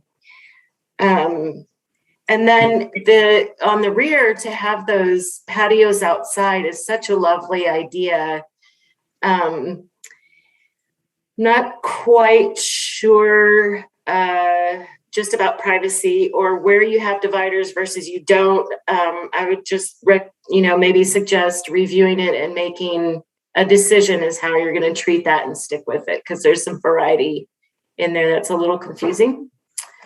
That's all. Thank you. Thank you. Thanks, Shane, and then Russell. Thanks.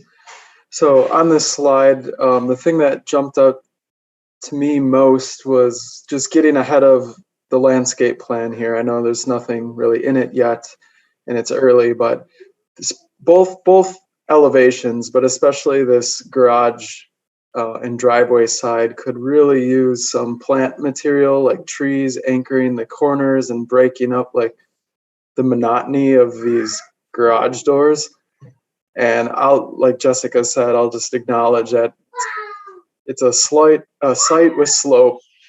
It's a difficult project type and program, so I realize what you're up against, but it would be really great to break up that elevation with some mid-size or canopy trees. It would also help you with urban heat island effect, and just that heat gain off of the pavement. And then as far as stormwater, I don't know what you have planned yet for this site, but thinking about where that stormwater is going, if there's an opportunity for the driveway sections to be permeable pavers, maybe that helps you kind of hit your targets for stormwater. So stormwater will be collected to underground drain tiles. A portion of it, this site has been pre-engineered to a regional detention pond previously. So a portion of it will actually be conveyed to the regional detention pond through storm sewer on Gemini.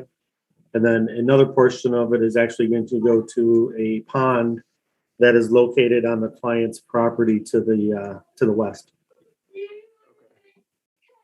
Good to know. I mean, I'll always make a plug for permeable pavers to just reduce that pervious surface in the driveways, but good to know that there's a more regional plan in place. Thanks. That's it. Thank you. Thank you, Russell. I thank you for the presentation. I'll jump in on the great debate of the green tower forms. I like them. I think you've done some magic here with the shorter gray masses, because clearly there's parts of the gray masses that are slightly taller than the one right next to it. So I don't know how you made that work, but I think it is a nice way to deal with this very, very aggressive grade, personally. I wanted to ask about this sidewalk here. I don't know what can be done, but that looks like an ice slide for someone in the winter. Could be really fun sledding hill for the kids that live in these apartments. And I don't know if that would be the project's responsibility to deal with that and make it, an accessible sidewalk, or if that's more of a city transportation problem. But it concerns me a little bit in the rendering.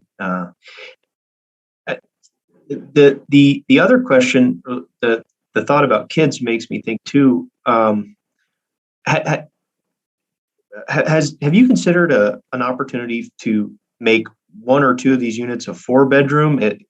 Everything is a 2-bedroom unit. Am I understanding that correctly? No, so there's a combination of 2 and 3 bedrooms. So the 2-story structures that you're looking at are 2 bedrooms. There's 8 of those. And then the 3-story, the towers are 3 bedrooms. 3-bedroom. Okay. Yeah. Is there a bedroom on the first floor then? There is a bedroom on the 3rd floor. Yeah. The third floor. Yeah. Okay. Okay. Well, we're often trying to encourage projects to be somewhat suited for larger families. So I think the 3-bedroom goes in that direction. So that's good to know. I'd say those are my comments. Thank you. Thank you. Greg. Thanks, Cliff. Going back to the site plan, Shane was talking about kind of the tight site.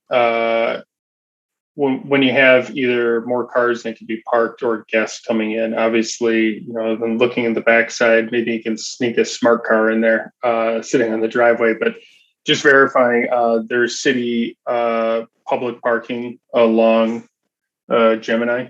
There is, correct. Okay, yeah, it's a boulevard of the street. And there's also, as you can see to the west of the building, there are some parking stalls that will be shared when they're not being used, that are available. Okay, yeah, I understand it's informational, so I just want to check. Again, it's a challenging site. So perfect. That was all I had. Thank you very much. Thank you.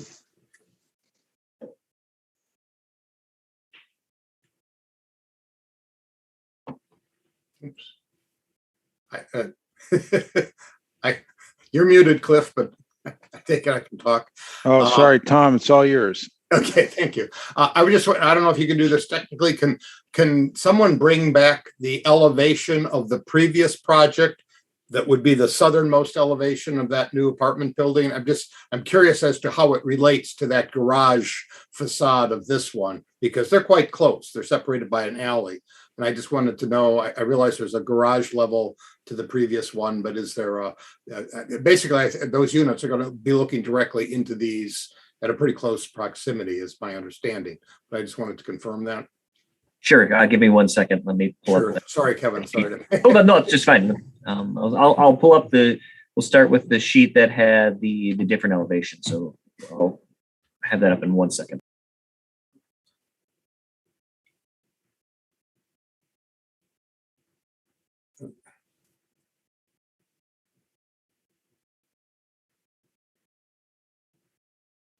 So which of those is?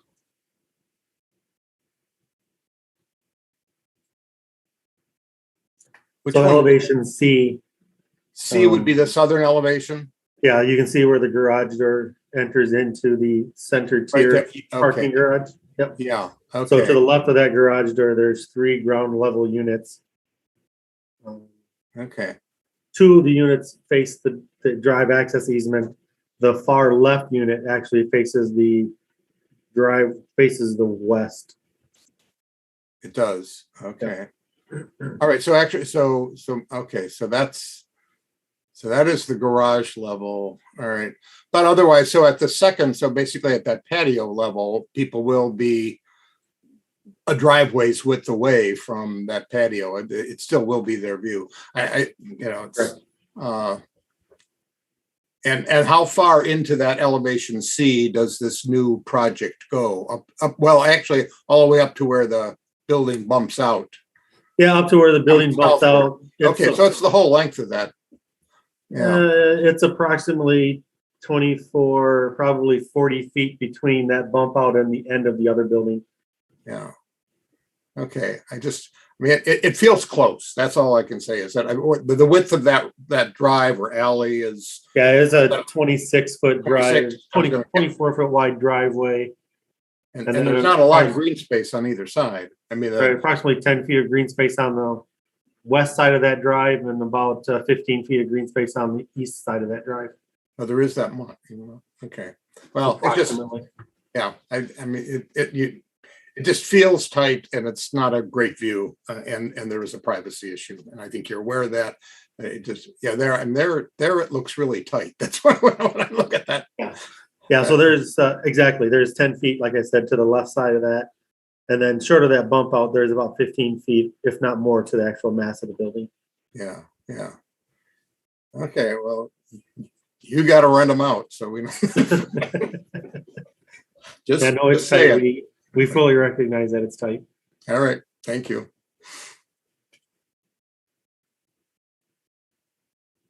All right, Russell, you had a follow-up?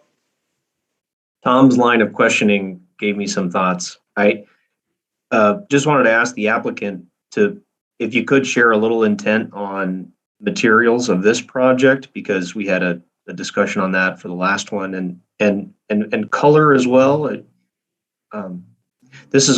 I would say this is a very festive looking project. Yeah, if you could just tell us what you're trying to do. Yeah, so I will say that the colors on this rendering didn't come across the way that we're hoping that they would, the actual materials that we have in hand. But the idea directly across the street from this is kind of a sister building that was developed 15 years ago, I believe. That was very monotone in color. And we were trying to just break away from that monotone appearance to provide a little bit of visual interest color-wise to the building. As far as the way this relates to the larger apartment building adjacent to it, the larger apartment building we try to keep in tone with the surrounding community with the brick and the stone masses. And we fully acknowledge that it's somewhat monolithic and we can work on that to enhance those colors. But we thought that this being a smaller scale, it was more appropriate to have a little bit more visual interest color-wise than the other ones. Thank you for pointing out the sister building, because there's some pretty good satellite imagery and just street imagery. And yeah, we have a photo. It might be in the other presentation of the area photos of that building. It was in the. Okay, that's the 5837 Gemini Drive. Yeah, so the upper right-hand corner is actually the building right across the street. Yeah, the green color is obviously much more subdued than I think the renderings we've been looking at. Yes, yeah, it's a little too minty, if you will. Sure. Okay. Thanks. That's yeah, helpful. The color is actually more of like a steel, like a steelish kind of copper green. I mean, I think based on that, I guess my reaction is I appreciate, or my initial reaction from this presentation is I appreciate the way you've kind of responded to that context. So I think that could work. Thank you. Appreciate it. Thank you.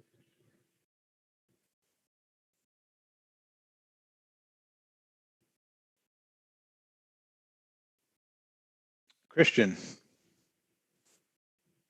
Yeah, speaking as to the colors and the materials, I sort of have mixed feelings about the stone on the front of the building.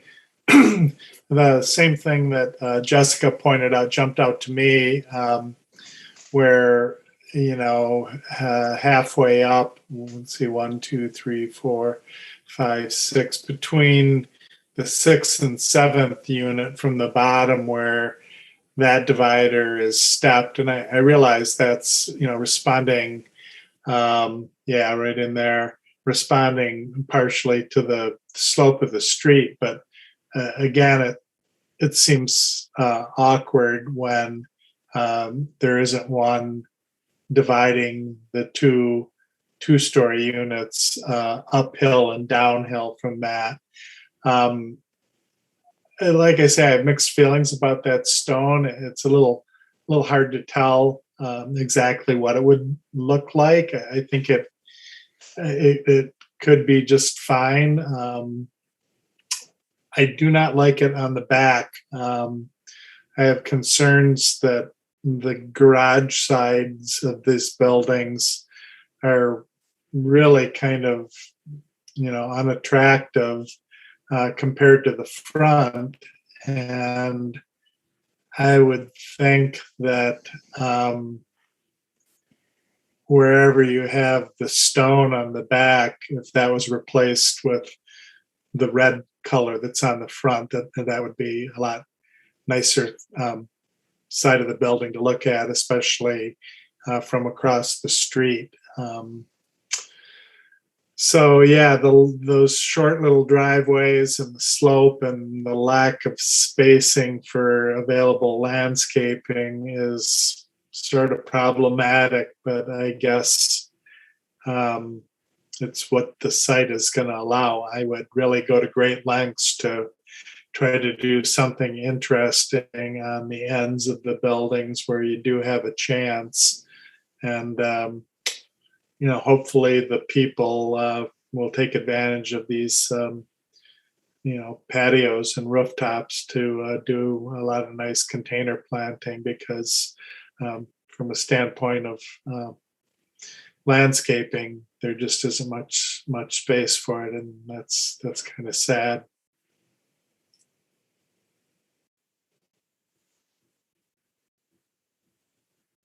Say you again, Russell? Thank you, Cliff. Another thing I like about this project is the garages. The way the garages are arranged will allow the building owners, the residents, to spend less energy heating and cooling that garage if they chose to. It's kind of out, sort of away from the addition spaces. Thinking about that, it made me realize and think and see that there is a stairway inside of the garages, I believe. And is that stair inside the garage a function of the changing grade, sort of from the face of the building to the back of the building? Or it absolutely is, yes. Okay. So not only does this site slope east to west aggressively, because we're tying it into the grades of the larger structure, it kind of slopes from the south to down to the north. So depending on where you are on the site, there's a series of steps to get from the garage up into the unit. I'm not an expert on this. Is there an opportunity to actually have the garage floor slope up to accommodate? It looks like a number of steps in some of those units, but yeah, we actually slope. The garages will be sloped 4 inches from the garage door to the unit entry wall. But to slope it more than that, it's hard to, when you're parking a car. Typical garage in a residential house slopes 4 inches, depending, a typical 24-foot to 30-foot deep garage. Okay. Darryl, we're really getting into the nitty gritty here, guys. Well, it has some potential site context, but okay. Yep. Thank you. I'm good. Thanks. Thank you. Okay.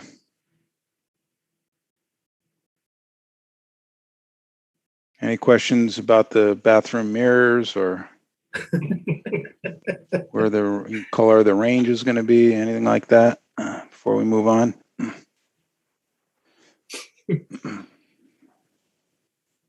Okay, if I see no other questions, we're giving you a lot of feedback on both projects. We look forward to seeing them coming back. Hopefully we'll see them with a little bit of context showing one another and their relationships, I think that would be helpful if they do come back at the same time.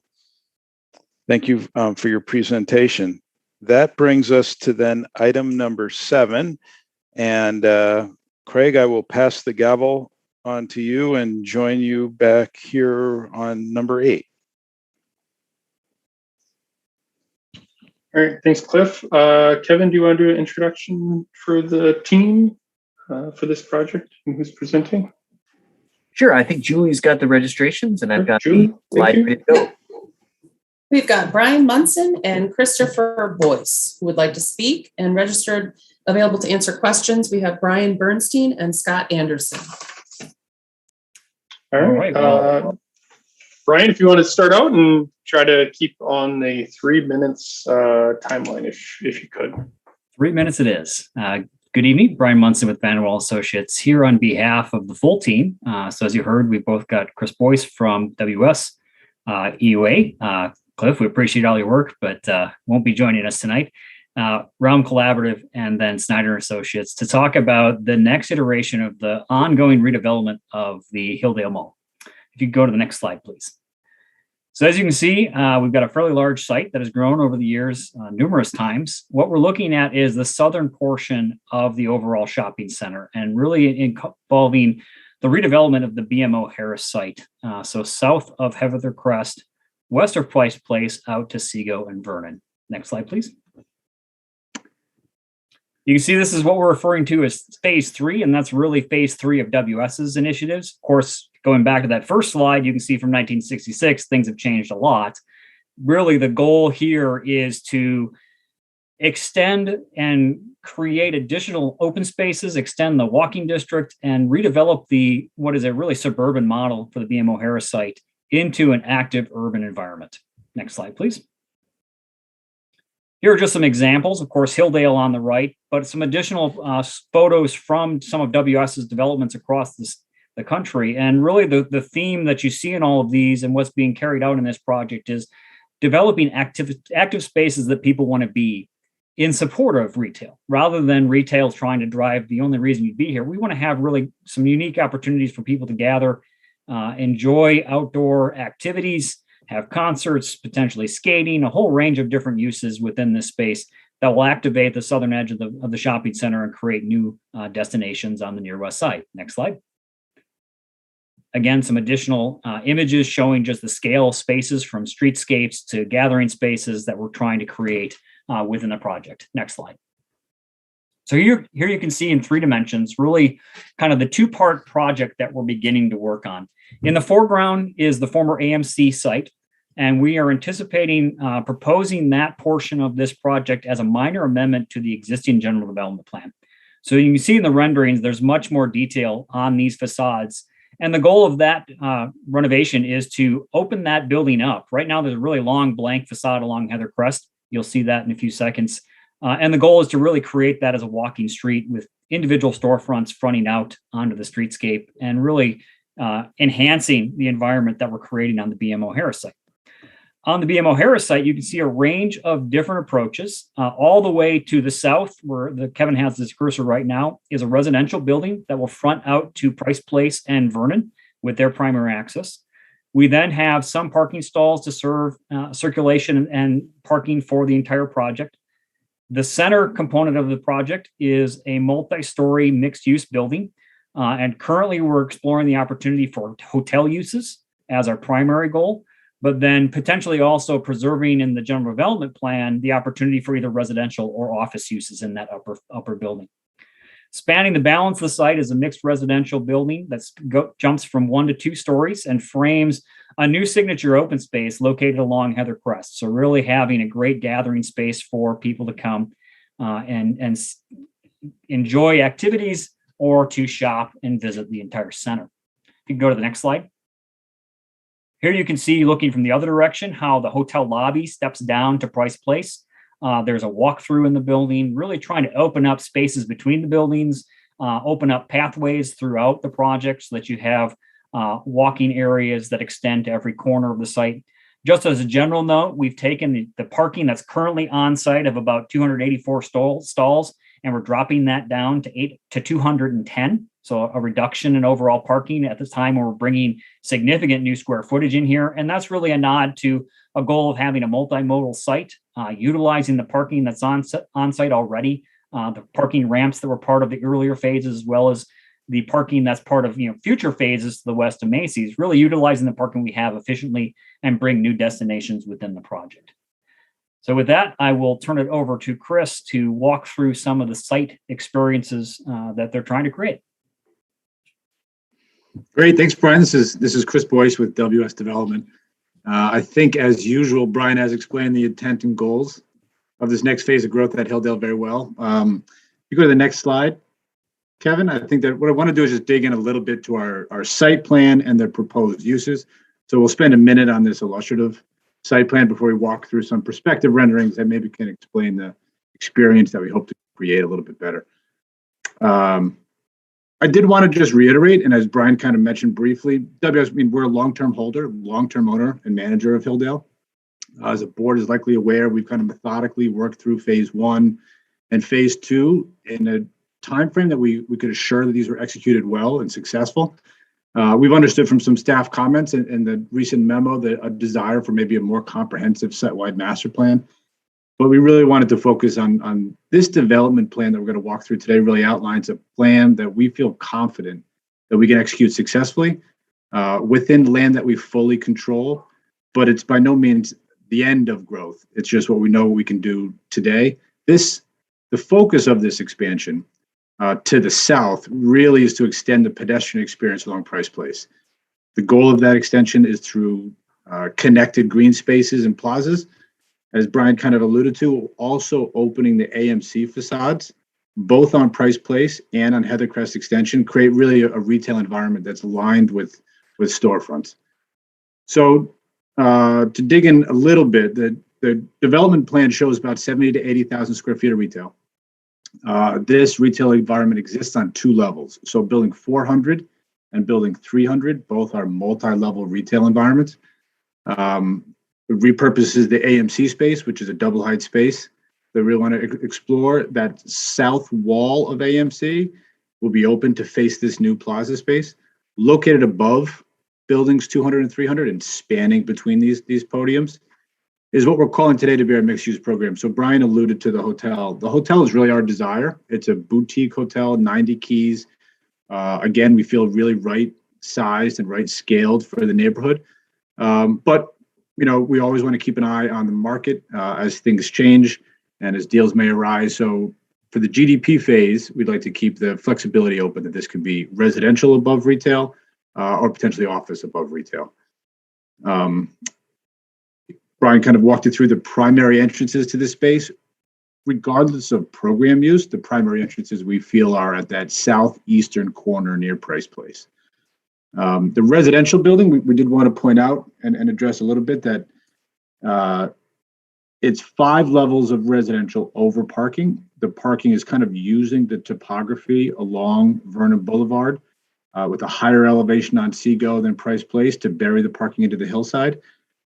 That triangular space you see kind of buried on the south within the L of the multifamily, that's our amenity zone. That will kind of shield and wrap any visible parking as you kind of rise up on grade there. And then along Price Place, we have garden level units that will again shield the parking and start to introduce the more residential fabric as you move farther south on site. Brian showed some images earlier of the communities, and I want to just kind of focus right where Kevin's cursor is now. Sorry, just go back for 1 second, Kevin. Right where Kevin's cursor is now in between the 400 building, around the AMC space, even that bridged connection from our south parking lot to the plaza really create some of these more intimate spaces that you saw in previous slides from our projects. These are kind of spaces that we feel offer areas of respite, real safe pedestrian flow zones that are devoid of vehicular travel. And they really marry well with these large plazas that we feel work for community gathering, larger events, family play. And I think in this past year, we've all learned really the benefits of outdoor flexible space. So now we can go next slide. Kevin, we'll jump through quickly some perspectives. We're going on about 4 minutes for you there, Chris, if you want to start working on wrapping it up. All right, so we'll fly through these things. You go next slide, Kevin. You go next slide on this. Okay, corner of Price Place, you're starting to look residential on the far left of your screen. The mixed-use building kind of standing above the plaza with the hard corner, AMC to your right. Next slide. Standing in the plaza space, so you're starting to get a feeling for how intimate this plaza will feel while also becoming a large community gathering space. Next slide. This is now standing up by our 400 building. You walk through that pedestrian passage, looking across at the green space with the building above. Next slide. It's important to know in some of these slides as you look to what's proposed as a hotel and you're standing in this zone, that throughout the site, we envision several different second floor outdoor activated spaces. Roof decks for restaurants, roof decks for the hotel that you can see in the distance. Next slide. You can go one more, Kevin. This is the existing AMC. This is how we're starting to re-envision it with a bit more detail to open up this facade. All along Price Place, activating that restaurant that exists there today in ground floor storefront. Next slide. Next slide.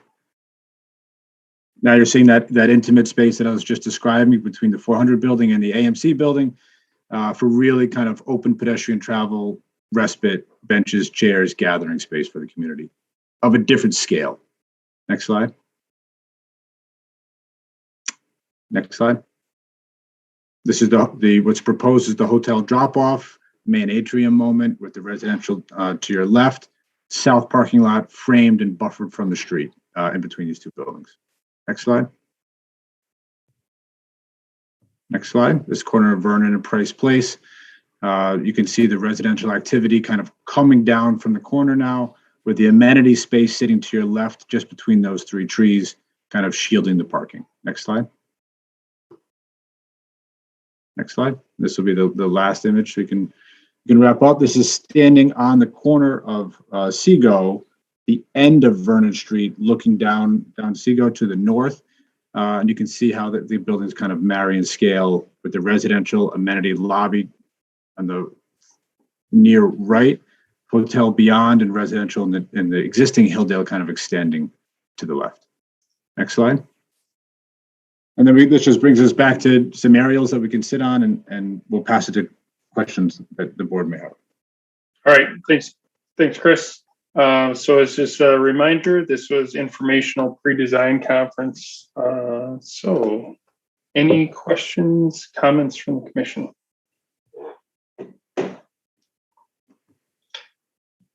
Lois, see if I can unmute you here. Can you unmute yourself? I think I did. Does that work? There you go. Okay. Question is, I think right now, doesn't a bus go up Heather Crest all the way through to Seago? Yes, I'd be happy to answer that. And so in talking with Metro, the current alignment of the bus does travel down Heather Crest. That's why in the packet that you got originally, there was perpendicular parking, and that is being proposed to be parallel parking along that corridor through consultation with Metro. Now, long range, when BRT is implemented, this line will likely go away here. So one of the things that we'd like to explore further, which will be part of the full general development plan proposal, would be whether there's an opportunity to switch out from parallel on both sides to perpendicular along the AMC frontage only, so that we'd have no parking along the plaza side. But to do that, it would have to happen until after the bus was removed from that right away. Okay. And then I know, Brian, you said something about removing more parking and not having as much parking. And so I hate to make this next comment for the parking advocates, but so the little area at the top of Seago, it's kind of like a little triangular. You've got about 15 parking spaces there exactly. This is there are a lot of, pedestrians up Seago, and people walk from that area to the, I guess it would be west, down into Hilldale. And I know that the area behind Macy's is often used by people there's a little stairway that goes up to some seating area. I'm wondering if to give back a little bit to the neighborhood, if there could be a little bit of a small, tree lined with some seating there instead of parking. It kind of is a little respite for that long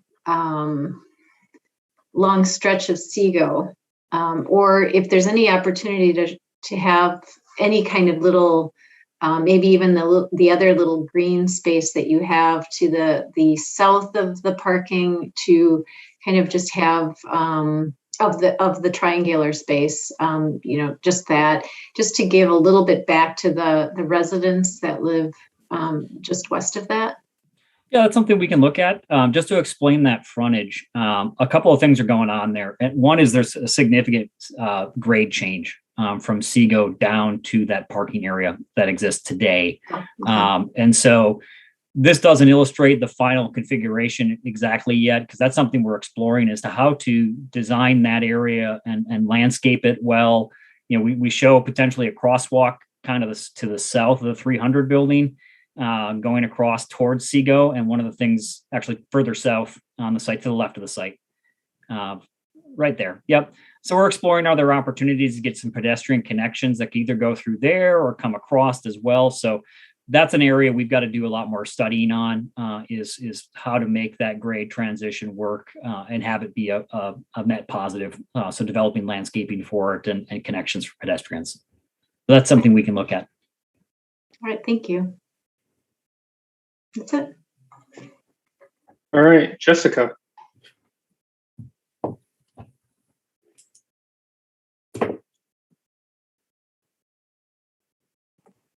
Yeah, so Hilldale has come a long way from Gimbels, if anybody remembers Gimbels in this location. And I think some of it has been pretty exciting for the city. The amount of traffic coming and going and people coming and going has been one of the more successful things in Madison. But like State Street and what to do with State Street and the retail as well as here, I'm wondering if there's anything that can be done in the design on your end as toward affordability and accessibility. The shops that tend to be in Hilldale are money talks. So it's a very nice space to be, but the shops tend to be a little upscale. And I'm wondering if you're considering what kind of housing you're considering, and if you're considering any retail space that could be shared, or if there might be very small retail units. So maybe somebody who, just a different level of goods or services could be there. Because right now it's nice, but it might be prohibitive for a part of the population. I'm curious about your thoughts on that, because I know we're talking about that downtown too with State Street, how to keep State Street lively and accessible and for all. Just any thoughts you might have. Sure. It's a great comment, Jessica, and it's one that we study constantly. So in terms of the retail world, I think that inherently for a development like this, we'll certainly have some nationals that will come in. We've found success. I think if you go to Hilldale today, you can see little pop-up shops like Petforia. But we found success in general with restaurants and including a lot of small shops, local retailers that people in the community really know and relate to. Blended well with national. So part of the reason for this growth is that we can really work on that tenant mix and make sure that it's the right tenant mix for the community. Because there's a lot of desire to be at Hilldale. So that is on top of our mind, especially the past year. And I think our leasing team is going to continue to work very, very hard at that. The multifamily building, we haven't yet designated or really settled on the number of units. We're still kind of designing that building so early in the process as to what level of affordable, what the market rate is, and what the final unit count will be, to be honest. All of that, really, the goal there is to make sure that unit count, that we can have dedicated parking for that building, that it's not sharing the parking of the rest of the center. And then that unit count will likely dictate kind of the next steps. Thank you. And just one more comment. I think I heard you mention that you'd like Price Place to maybe be the primary entrance into this area. And I live in this neighborhood, and I think you might have some competition with people wanting to come up Heather Crest. And I don't know how you might address that, maybe if it's signage or if it's some kind of entrance wall or something. But I know people really love to zoom up Midvale in their cars and come up through Heather Crest. So did I hear that right? You'd like Price Place to be the entrance point off Vernon? We will. What we're trying to do is to extend the experience of the shopping center all the way to Vernon. Got it. Okay. With pedestrian connections. Heather Crest, because it's got the light at Midvale and the access to Seago, will continue to be a big component of moving cars through the site. Okay. And we're trying to design that to slow it down so that it is, again, focused more on the pedestrians moving through the environment than simply moving the cars. Okay, thanks. Thanks, Jessica. Next, Russell.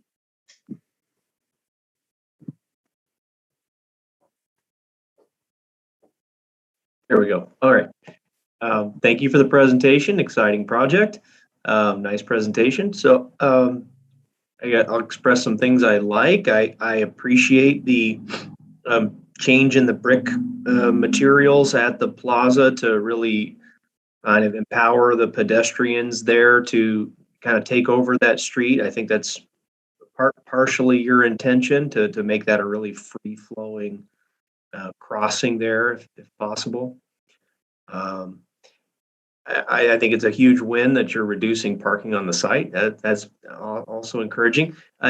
So my next comment then is, I just wonder if you've considered making that a bus and bike only there through Heather Crest.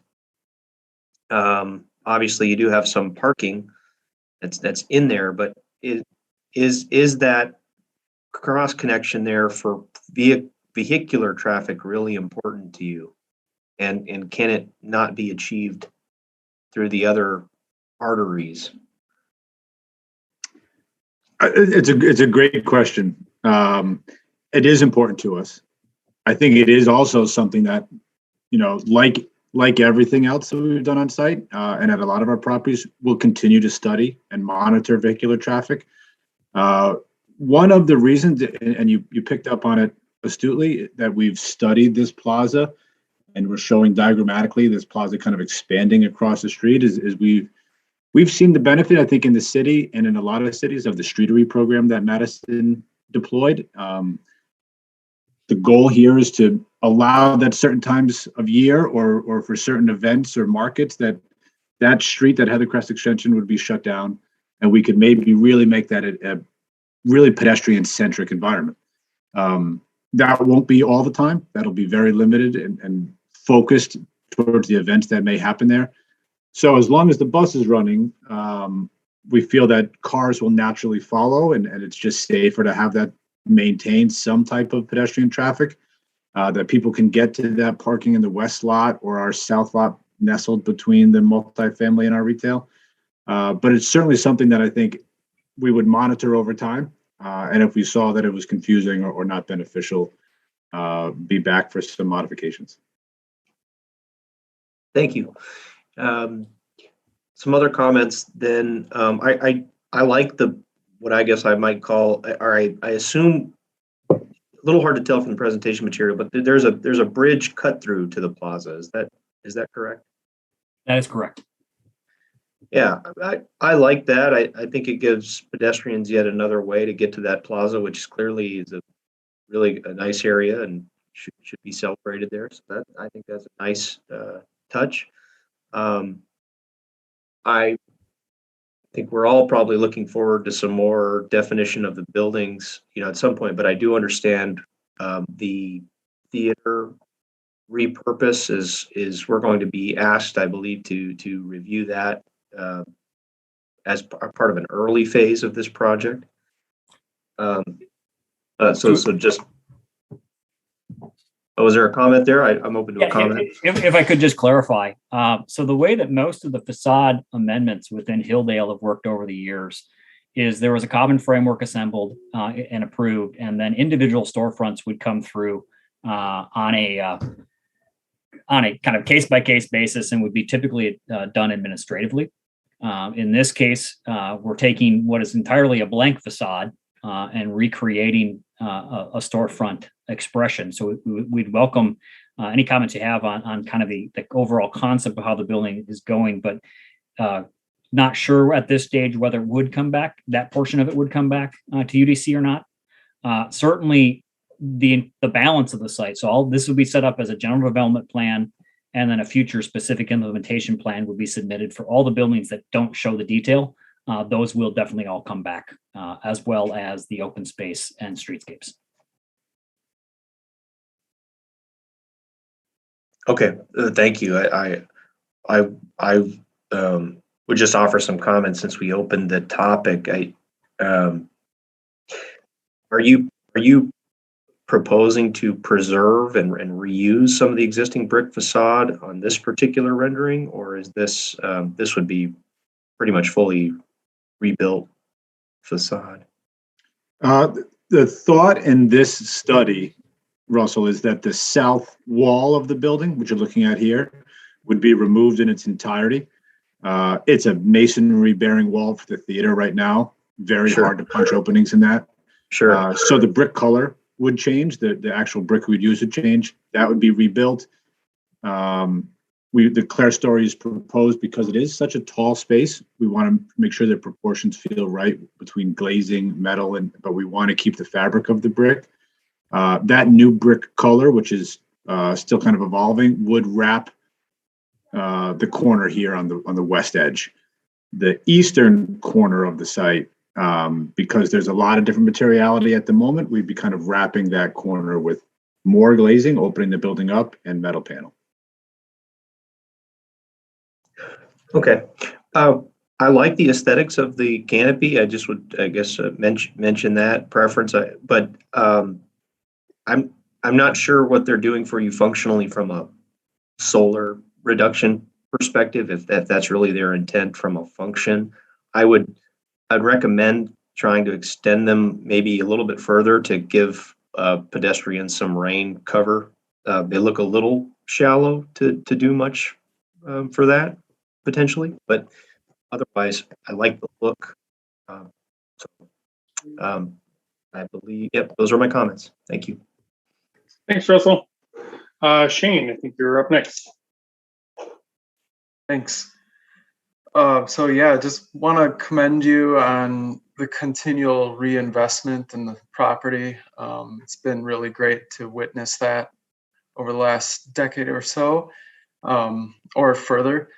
And I think you constantly seem to be raising the bar in terms of design and kind of learning from lessons learned on previous projects. So really excited to see this project and this proposal. A couple things I want to point out. First, one of those lessons learned, I think, is the importance of the streetscape to what you've done so far and what you will do here in the future. So thinking about how on-street parking actually sets up, a quality pedestrian environment, and having that buffer wherever you can get on-street parking. I think it actually benefits you just in terms of parking, but also in terms of the pedestrian realm and that separation. So I see you starting to pick up on that, and I think that's great to see.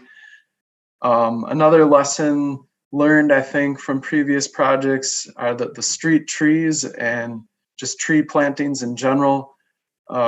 Seeing how successful the trees have been with the either the silva cells or kind of those structural vaults in the muse space. And that's been great. So I think that's a very meaningful investment when it comes to the urban design and the pedestrian use of the mall space and all these interconnected outdoor spaces. I would highly encourage you consider that beyond just kind of the typical tree grates, that you would invest in those trees through the structural vaults or the silva cells. I love the center plaza piece. A lot of great things happening there with the use of pavers and amenities. I think that's going to be an exciting space. Without going into too much detail, I think what you're doing along AMC is really important and going to be really beneficial to break up those large blank facades. So I'm really happy to see that. If you're able to flip to maybe the overall plan view, one circulation piece that you're probably well aware of, but I thought I'd point out is both kind of mall patrons and neighborhood residents using the mall as kind of this circulation and walking experience. And the connection of like the plaza and the 300 and 400 building back around to like Cafe Hollander, and thinking about those cut through spaces through the parking lot, through that loading dock that's kind of planned north of the 100 building and the bookstore stuff and Apple, how people from the plaza are going to want to cut through this new kind of muse space and cut that diagonal through the parking lot, and possibly providing another route that kind of brings them along what's highlighted in green right now. Just so you make sure people have kind of a safe route, because they're totally going to do that. And what you're doing is actually like closing some of the link here around that back side along the parking, and creating a more enjoyable circuit experience for people to kind of go 360. So I think that's something to pay attention to, and something I think is definitely going to be an improvement. Stormwater, I think, kind of combined with the parking lot piece. I'm sure you know, this is part of a very storied watershed, and feeding into some of the stormwater issues down on University Ave in what was like historically basically lowland, and making sure that you're, again, doing your part to kind of head that off upstream, to create pervious surfaces and collection wherever you can. And I think that plaza, where you're not over parking structure, you know, this prime candidate in some of these spaces for stormwater management. And then I guess lastly on the parking piece, you know, that parking lot that basically right where the plaza is today and the 200 building, that's kind of like a go-to parking spot for a lot of the other businesses. You know, people know where they can go immediately, where they're going to go to park to get to, whether it's the Great Dane or some of these other restaurants or shops. So I think just in terms of wayfinding, making sure that public parking is intuitive, so that people aren't circulating around and round through the space in their cars. Because the reality is a lot of people are still coming here in their cars. As much as I love the fact that this is very much geared towards pedestrians and you're thinking about bikes, there's still going to be a lot of cars coming here. So heading that off with, I think, intuitive wayfinding and easy access will limit the amount of just kind of pedestrian vehicular conflicts elsewhere. So I'll leave it at that for now. I think there's a lot to talk about. There's a lot of really great stuff here. But thanks for the presentation. Thanks, Shane. And just to mention as well, too, is we saw that previous slide where, boy, there was a lot of paving back in the day when this was developed. Rooftops as well, too, opportunities for green roofs. As you're developing and making it more dense, you're just going to have more challenges, obviously, for stormwater detention at grade. So if you can capture it up top and slow it down, just another opportunity. Rafiq.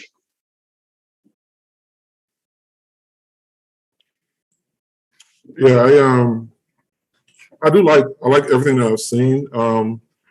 But I do want to go back to Jessica's question. I think the response was a little lackluster for me. You don't have to re-answer the question, but I do want to say that Hilldale currently is not inclusive, and there is a huge opportunity here for social justice by design, especially when you're talking about multifamily and some of the retail. So definitely keep that at the forefront, because this is a pivotal point at where that can change the culture of this development overall. Because currently Hilldale is very exclusive, regardless of whether it's a pet store or pet shop or whatever. It's very exclusive, and for many of the residents that live around there. So keep that at the forefront of what you do with some of these elements of housing and retail.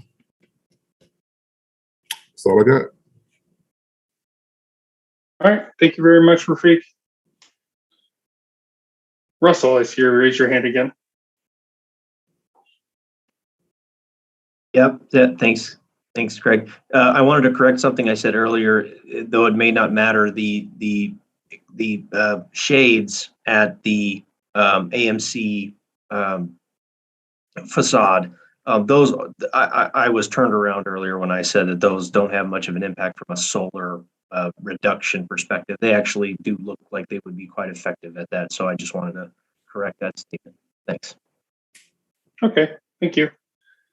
So it's informational. Any other comments? Really good feedback so far. Thank you very much. And if that's it, we'll look forward, Brian and Chris, to seeing this develop further and coming back in the future. Thank you very much. And I will turn it back to Cliff.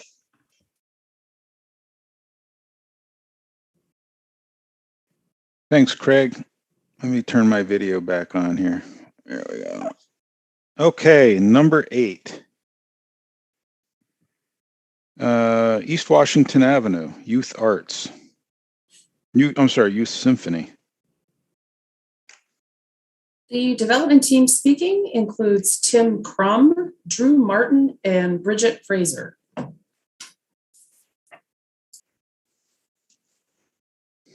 Good evening, everyone. This is Tim Crum.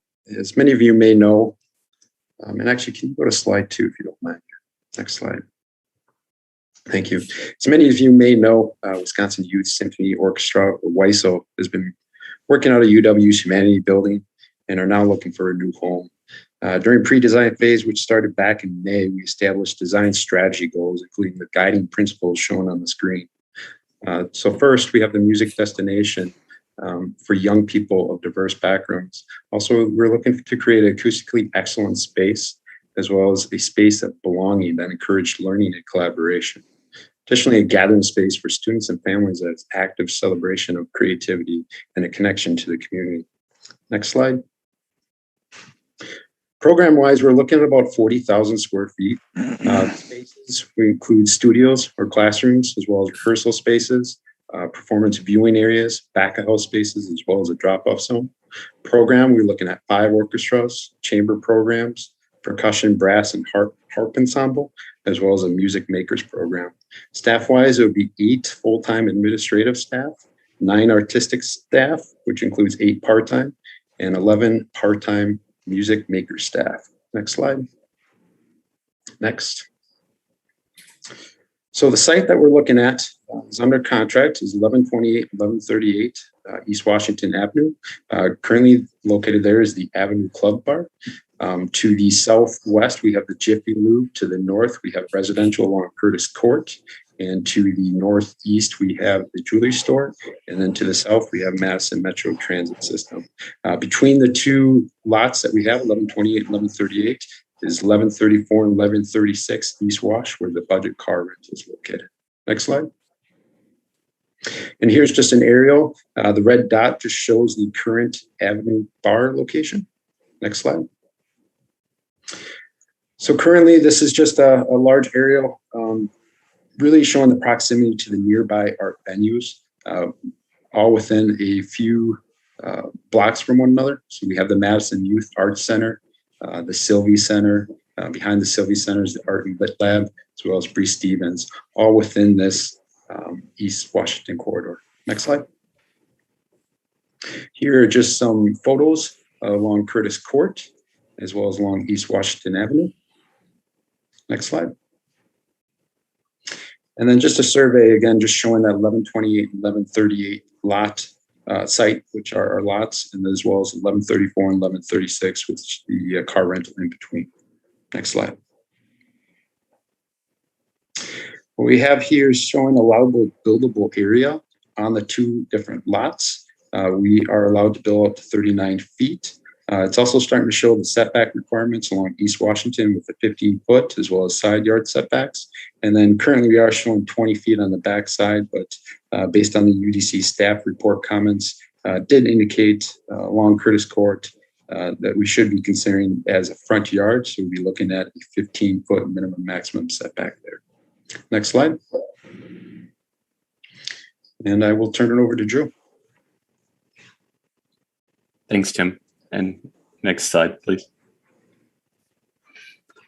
Yeah, so just as Tim was saying, we're developing the 1128 and 1138 sites, but we are mainly putting the building on the 1128 site. So on the left side, retaining the existing parking on the 1138 site.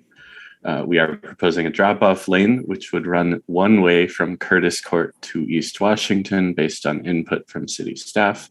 And then that drop-off lane, it would have a single drive aisle as well as a drop-off lane. The main entrance would be located on the west side of the building adjacent to the drop-off lane, but as far forward to East Washington as possible in order to be welcoming to pedestrians approaching the site as well. We'll also have a secondary entrance on the east side, the southeast corner, as we look at it here, basically the closest point to the existing parking lot on 1138. Next slide, please. And next slide. So we do have a very basic blocking and stacking here. Just really wanted to cover as Tim mentioned, there's 3 main rehearsal spaces. And the rest of the building is oriented around these studios and practice spaces. So on the first floor, at the bottom left of the slide, we have the largest rehearsal hall in the large purple block. And then going up to the second floor, we have the other 2 rehearsal halls, as well as additional classrooms. And we are looking at creating a large amount of open community-oriented space on both the first and second floors, and having both a visual and an auditory connection between those, and a visual connection to the street as well, which we'll see in the renderings later. And then the third floor just fills it out with additional classrooms, studio space. And we are looking at green roofs in this building as well. I do want to point out in the bottom right corner, we are looking at a potential phase 2 as an outdoor pavilion raised up above that existing parking lot on the satellite site of 1138. Next slide, please. And next slide.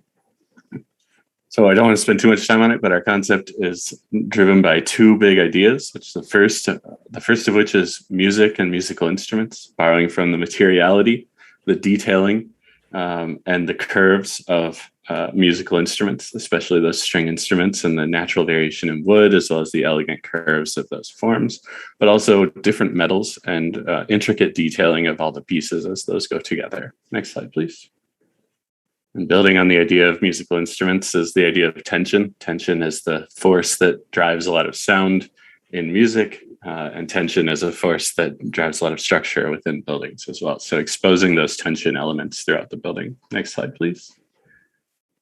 And the other idea that we're marrying with that, in order to give it a local flair, is the driftless area with these exposed limestone ledges, the curves of hills matching the curves of instruments, and layering those curves as you would layer different musical instruments within a piece, and then just balancing that with green spaces and dark woods that would complement the materiality. So, next slide. So the initial concept is this undulating roof form as a curving roof that has the layering of those hills as well as the form of the instruments. Next slide, please. And just another view of the same very initial concept. This did include a larger site that we are no longer working towards. So it is a condensed site that we are working towards now. So next slide. And next slide. We are looking at all the existing trees as well as green roof, as I mentioned. The 3 trees with X's are either already removed or slated to be removed due to the health of the trees. But we are looking at retaining as many of the existing trees, especially along Curtis Court, as possible. Next slide, please. And next slide. Just a few views of the current iteration of this early concept. We've got the curved elements forming or defining from the exterior the major spaces of the building. The large rehearsal hall on the right, some of the secondary rehearsal halls on the left, and then the main common space, that community space in the center, and really creating this welcoming street frontage as well. Next slide. Just to talk about the materials, at the base, we've got that limestone borrowing from the driftless area. Above, we've got metal panels that would complement the limestone in both color and to some extent texture as well. And then with these roof forms, we are suggesting a darker wood soffit and eave. So again, drive aisle that we see in the foreground here with rehearsal halls above, and that large community space. Next slide. So looking at an aerial, we are looking at a few green roofs. And as I mentioned in the site, we are looking at maybe up to 50% of the roof being green roof in order to accommodate some of our stormwater design. Next slide.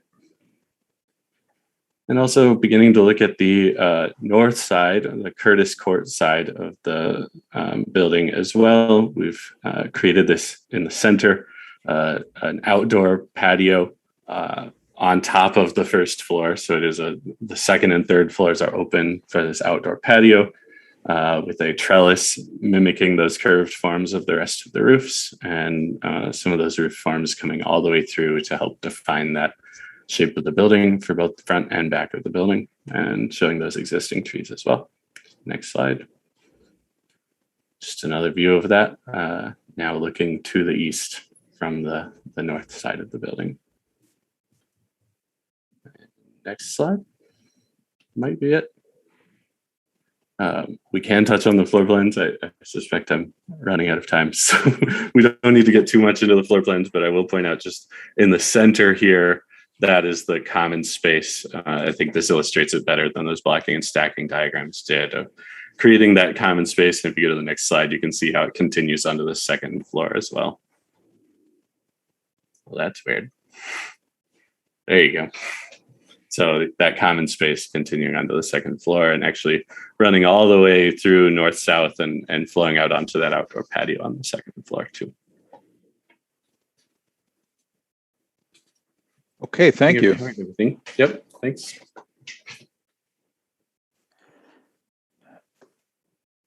We do have additional images here of the interior. We wanted to look at those. Reactions? Rafiq?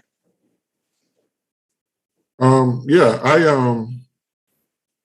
I like unique architecture, and this is definitely unique architecture. I think the precedence from the music instruments and the curves and all of that, I like the way it transformed into the building. I struggle with the material a little bit. You have these delicate curves, and they're made a little bit more durable by the thickness of the roof, but then the hardiness of that stone, I don't know that so much of it is needed. I'm not sure about it. That's just the thing that struggles with me. But also, I would kind of want to see the back a little bit more without the trees covering so much of the what that looks like behind some of those trees. I don't know if it's just not fully developed yet or what. But I like the way it's coming together. I would just look at the materials, like that roof material. It's like a lot of dark naturalness, and I know you're trying to go for that natural feel, but I feel like it might be a little too similar and too close in color and texture. Sure, appreciate it. Okay, Jessica, and then Lois. Yeah, big shout out to the curves. It's nice to see a different shape. So, also the fact that the curves continue inside and are not just on the roof. So woo to that. And bless the people living on Cordes Court. That's such a tiny little street. And you've got the loading dock coming off of it. And I just say, bless the people living on Curtis Court. That's a tough one. The more you can push away from it, which you're already doing, the better. But I think that might be why the trees were in the rendering on that side, because we can all probably recognize that this is going to be a tough change for those residences right there, just scale wise. So I don't know if there's a better place to put the loading dock, but that's a tough sell for those residences. But the design you got going on and the green on the roof and the curves, very, very nice. Thank you for that. Thank you. Okay, Lois. Thank you. It's an exciting project in addition to the neighborhood. I agree with Rafiq. I think the materials, your inspirations are the musical instrument and then the tension or the tensile forms. And then this building is super heavy feeling. I think all of those first two inspirational slides have a lightness to them, in a fineness, and then the stone and even the depth of the curves, everything feels a little heavy. And I think especially that drive aisle feels really claustrophobic. So I think that if you could lighten this up a little bit, I'm not sure where the driftless thing comes into it, because we're not in the driftless area. And so it feels like kind of a stretch, or just an excuse to put the stone on the building, which I think could use some finesse. But I like the green area for Curtis Court. I think that the project should be really respectful of the scale of that housing over there and how narrow that street is.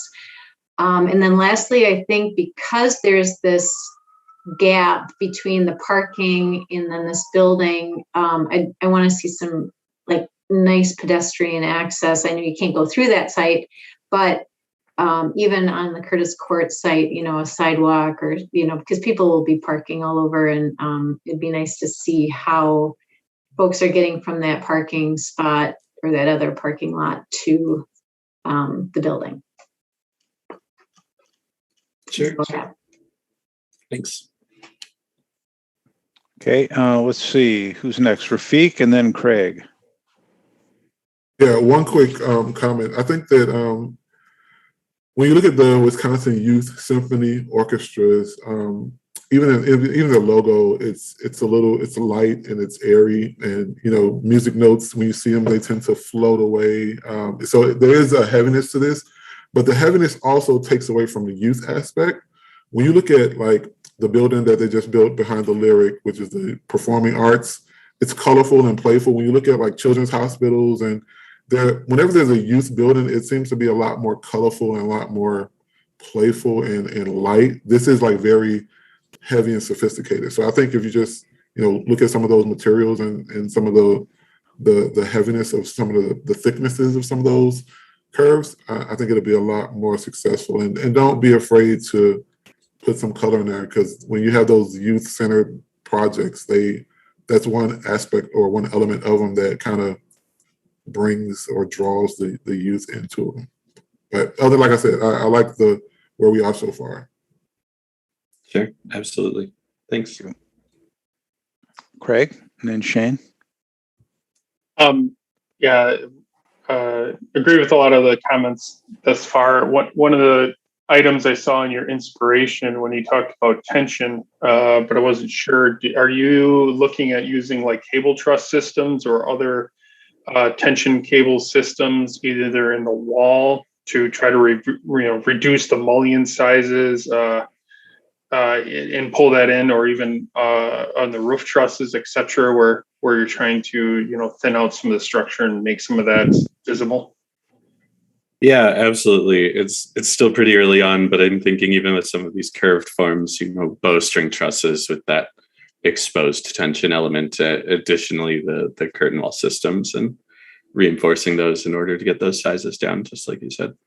Yeah, and I think what Rafik says, it starts to gets a little bit more of some playfulness there, lighten up the structure, and put something else that kids can see, and it not as like industrial. So I think that would be great.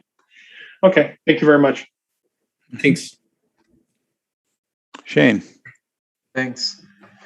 I love the expressive architecture. I love the fact that when you see this, you immediately recognize it as something dedicated to the arts. At least I do. And so I think that's really successful. Yeah, shout out to Jessica too, and to Curves. I think that's really refreshing to see something like this. On this image at this corner, something that my eye keeps going to is, I think, maybe dictated by the height of the limestone base, but the way that this limestone kind of follows a curve at the top and then ends in kind of a level datum that then wraps around the building, just strikes me as a little odd. I think because maybe the curve is a shallow curve and then meeting that flat right angle. I don't know, it just catches my eye in a way that's less pleasing than the rest of the form. Maybe if that limestone came down and the curve met it lower, it might be more successful. But I think on the opposite end, it's more of a concave curve coming up that then meets the line at the corner. And I felt like that one was a little more successful on that opposite side. And maybe, Kevin, you could swing over to that southwest facade view. Yeah, here we go. Where you were previously. Yeah, so to me, the language on that left-hand side doesn't really fit with the rest of the building.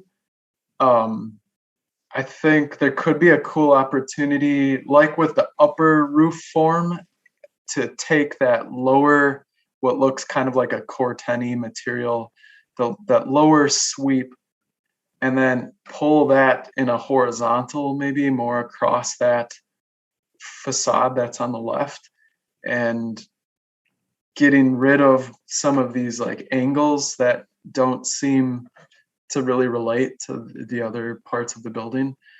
Just as one idea. It also might then dictate where that line is for the stone and kind of bring that down. I think part of it too is just the rendering and the fine grain sort of texture of that stone in these renderings probably doesn't do it justice. I think limestone as a local material could be really beautiful.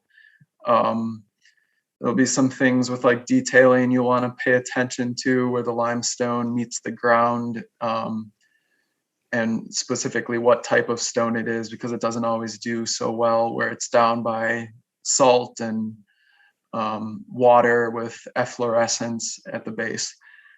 But I think I'll leave it at that for today. I'm really excited to see something though this expressive. It's very cool. Thanks. Thank you. Thank you. Tom? Yeah, just and to echo two comments made, the curves, I love it specifically because it is in contrast to almost everything new on East Washington is very rectilinear. So this is a delightful contrast and tension. But I would also agree with the idea of the lightness versus this building does come across as somewhat heavy. And just to keep those curves and lighten it up and make it more playful, that direction in general is I think would be an excellent direction to go. So that's all. Thanks. Thank you. And speaking of echoes, I'm just wondering if you get to a point inside these performance areas that are right now shown as so transparent and and your acoustical engineer says, when Craig drives his Harley down East Washington Avenue, is everyone going to hear it inside? And there are, if there's a lot of echoes, and basically if they want to acoustically isolate these rooms, I think it's up to you to make sure the design responds to that in some way, whether it's a different solution or whatever, versus making this spandrel glass. I mean, right now it's very light and transparent, and I wonder how that's going to work with acoustical isolation. Absolutely. And we do want to retain and really maximize the views, at least at the upper levels for these rehearsal halls. The students spend a long time in these rooms, and it's best in any educational environment to have views outside, natural light, and so on. That's definitely something we're considering, and balancing that with the acoustics, of course. Mm-hmm. Okay. Any other questions or comments? It's a very strong concept and a bold expression, and certainly hope that no matter how it fleshes out, that you are able to keep some of those bold elements. Thank you very much. Thank you. All right, so that was number 8, and brings us to business by members. If there is any business by members. Tom, and then Craig. Extending the agenda here. Just wanted to bring up, and I should have actually talked to Kevin about this too. Kevin and I sit on as members of the Urban Design Commission on the UW Design Review Board, and I just wanted to point out there's some significant new buildings. We looked at one yesterday that was really amazing. The computer data and information sciences building that's being proposed, and I just wanted to know if other commissioners wanted more information on it. I think, Kevin, we can lead them to the PowerPoints that we saw. I think that's public information. Are you or not? I would double check with the university staff and the chair of that commission to whether that can be. Yeah, okay, I could do that. But, yep.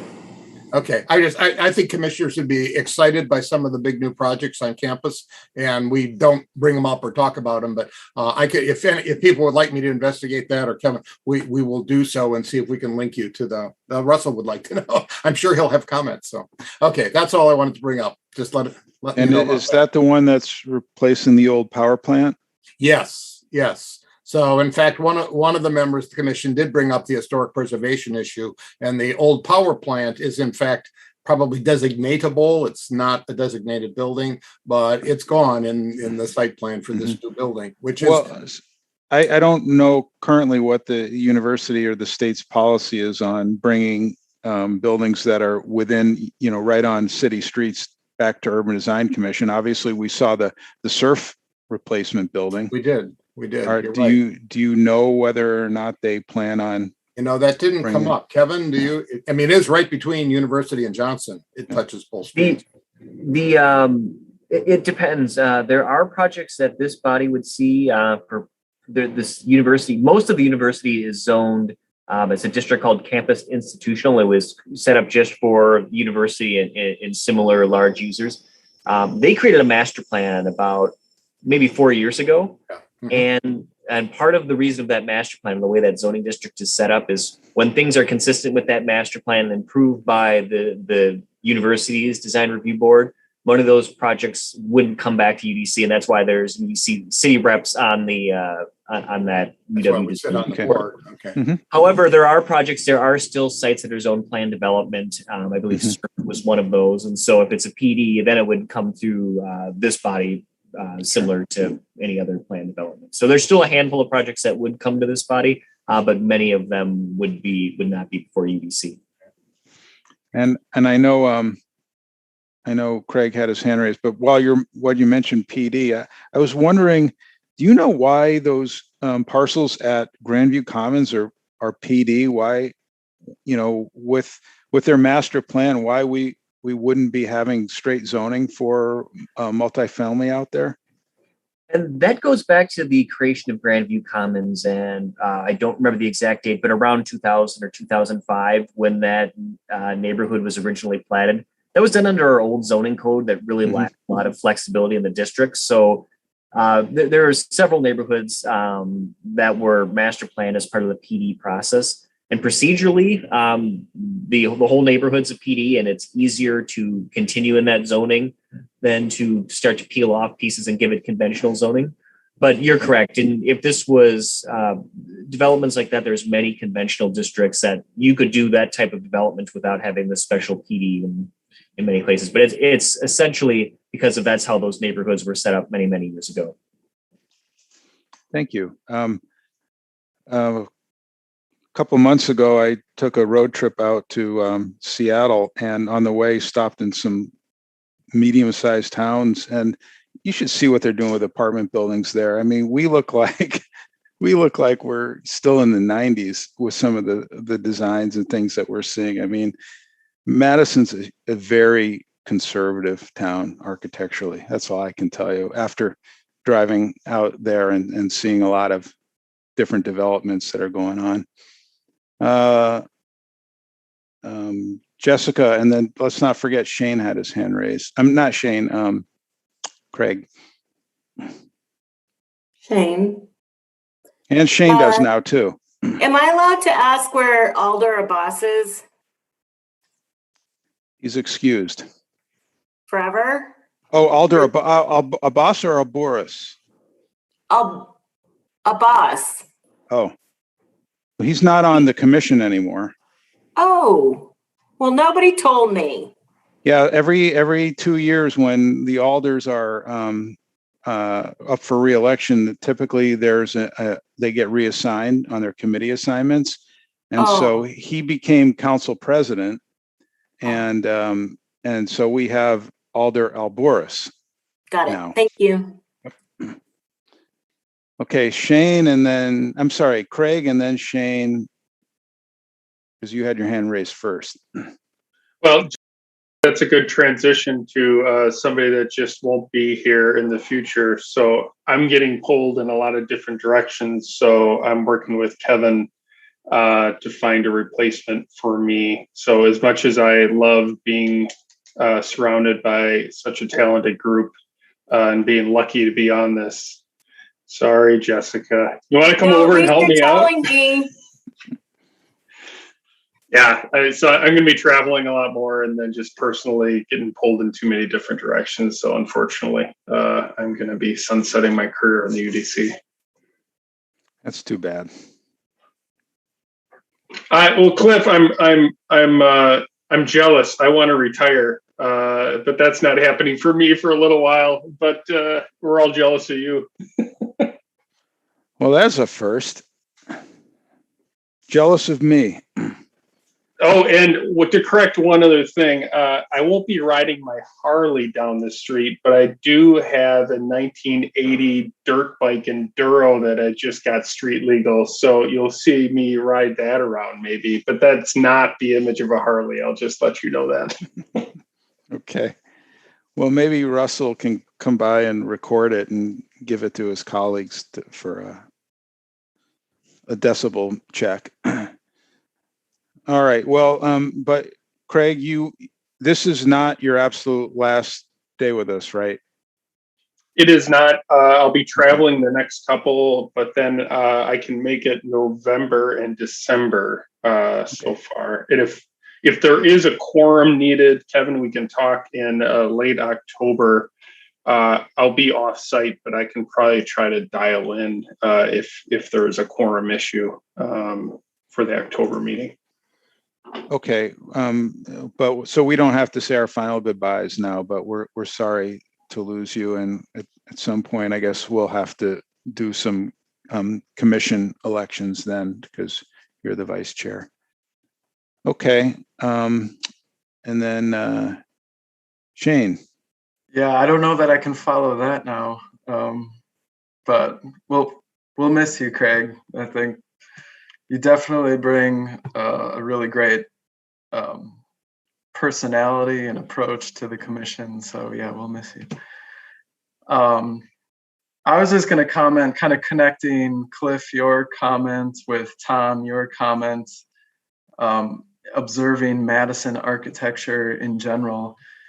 I think it's interesting that we can't seem to hang on to these things like the UW service annex, which is like attributed to Arthur Peabody or Laird and Crett, whoever it is actually architect of record, but pretty cool, interesting building that we might see lost in the near future.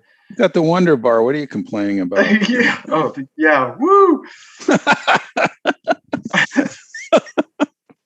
But then, yeah, then we see all this like kind of like middle ground stuff that is it's neither expressive or bold, unlike maybe the last, I think arguably the last proposal we saw here tonight, but it's just like this kind of blah middle ground. So it's too bad. I don't know. I'm eager to see some change on that front. Yeah, here. Rafiq. Yeah, really quickly. How much of that is up to us, or are we responsible for? I feel like sometimes Madison as a whole is very conservative. They don't want anything over 5 stories. They don't want anything unless it's brick on it. And I feel like sometimes we push that narrative a little bit in what we suggest and what we approve and what we allow to be as ordinances. So we're never going to get, like the one person said, oh, keep the Wonder Bar, and an 18-story building will kill our skyline. Like skylines are made from tall buildings and various height buildings. That's how you develop skylines. But how do we change that? How do we understand that, we had that report that 80,000 people would be moving to Madison by 2030, and we can only build up? How do we understand and accomplish and say that good architecture does not all look the same? It works in concert with each other. Just a thought. Question.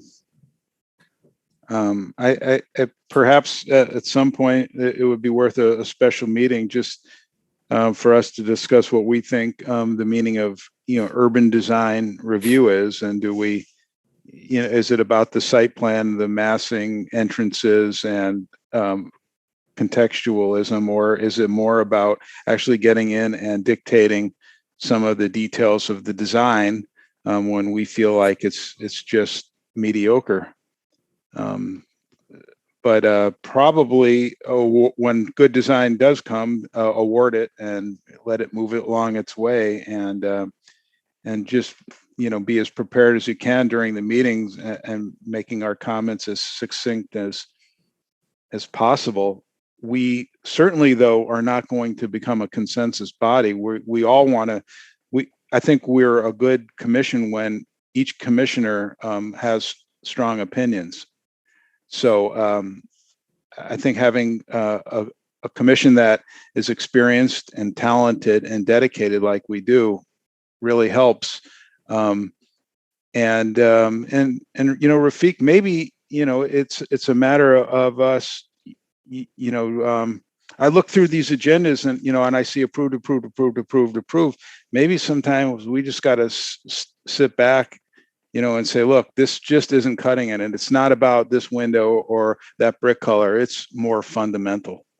Yeah. When are we going to have that meeting? When Kevin has Kevin and Julie have some spare time. Let's have it before Craig leaves, because I like Craig's ideas. But I think we are living. I would love a meeting about that, because I think we try to stay objective with what we're saying about things and not like literally call something out as boring. But let's be honest, some of this is really boring. Are we in a spot to be able to say no, even though there's not an ordinance clearly saying can't go above 3 stories because it's boring? Or I'd love to have that conversation. It's a conversation, and I guess I would suggest when we get a new secretary, that might be a good way to to kick things off. I probably would not want to delve into this too deeply and then have somebody come in and have to get all oriented toward it again, but we do also remember there are urban design districts, and there are requirements, and there are goals, and so we have to also make sure that we're not a bunch of loose cannons. So we still have to pay attention to what the ordinances are as well. Well, you've got some free time. Yeah. You could be the secretary. No, that's a job that I would have to work more than 4 hours a week at. I'm pretty sure. But if you know anybody. Yeah, no, we're not going back to work, Cliff. We know that. But the idea of having that meeting, this is long. I mean, this is a wonderful topic. And Jessica, I felt that. I have to say, the first Grandview Commons thing we looked at tonight, I just wanted to say, ugly. I'm sorry. I really thought it was a bad building. I didn't want to start tearing it apart piece by piece. But so can we say no to something like that? We know we need the housing. We don't want to hold projects up. But on the other hand, are we doing a whole lot of good, as Dick Wagner said before he retired, by taking a 5 and making it a 5.5? Is that progress? So I think it's a worthy discussion. I think it's worth considering a meeting about. Okay. I think, at this point, we should probably, since we don't have an agenda item to discuss tonight, I think the point's taken that we'll talk about adding that either to a, discussion item on a regular agenda or perhaps a special meeting. But I think Cliff's suggestion is a good one, that perhaps once we have that position, which is open right now, and so when that position is permanently filled, I think that might be a good opportunity to start those discussions. Let's have it on a party bus. Yeah, Kevin can bring his karaoke machine.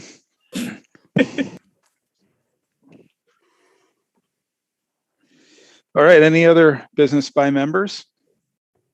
If not, it's 7:39, and by unanimous consent, we're adjourned. See you in 2 weeks. Bye, everybody.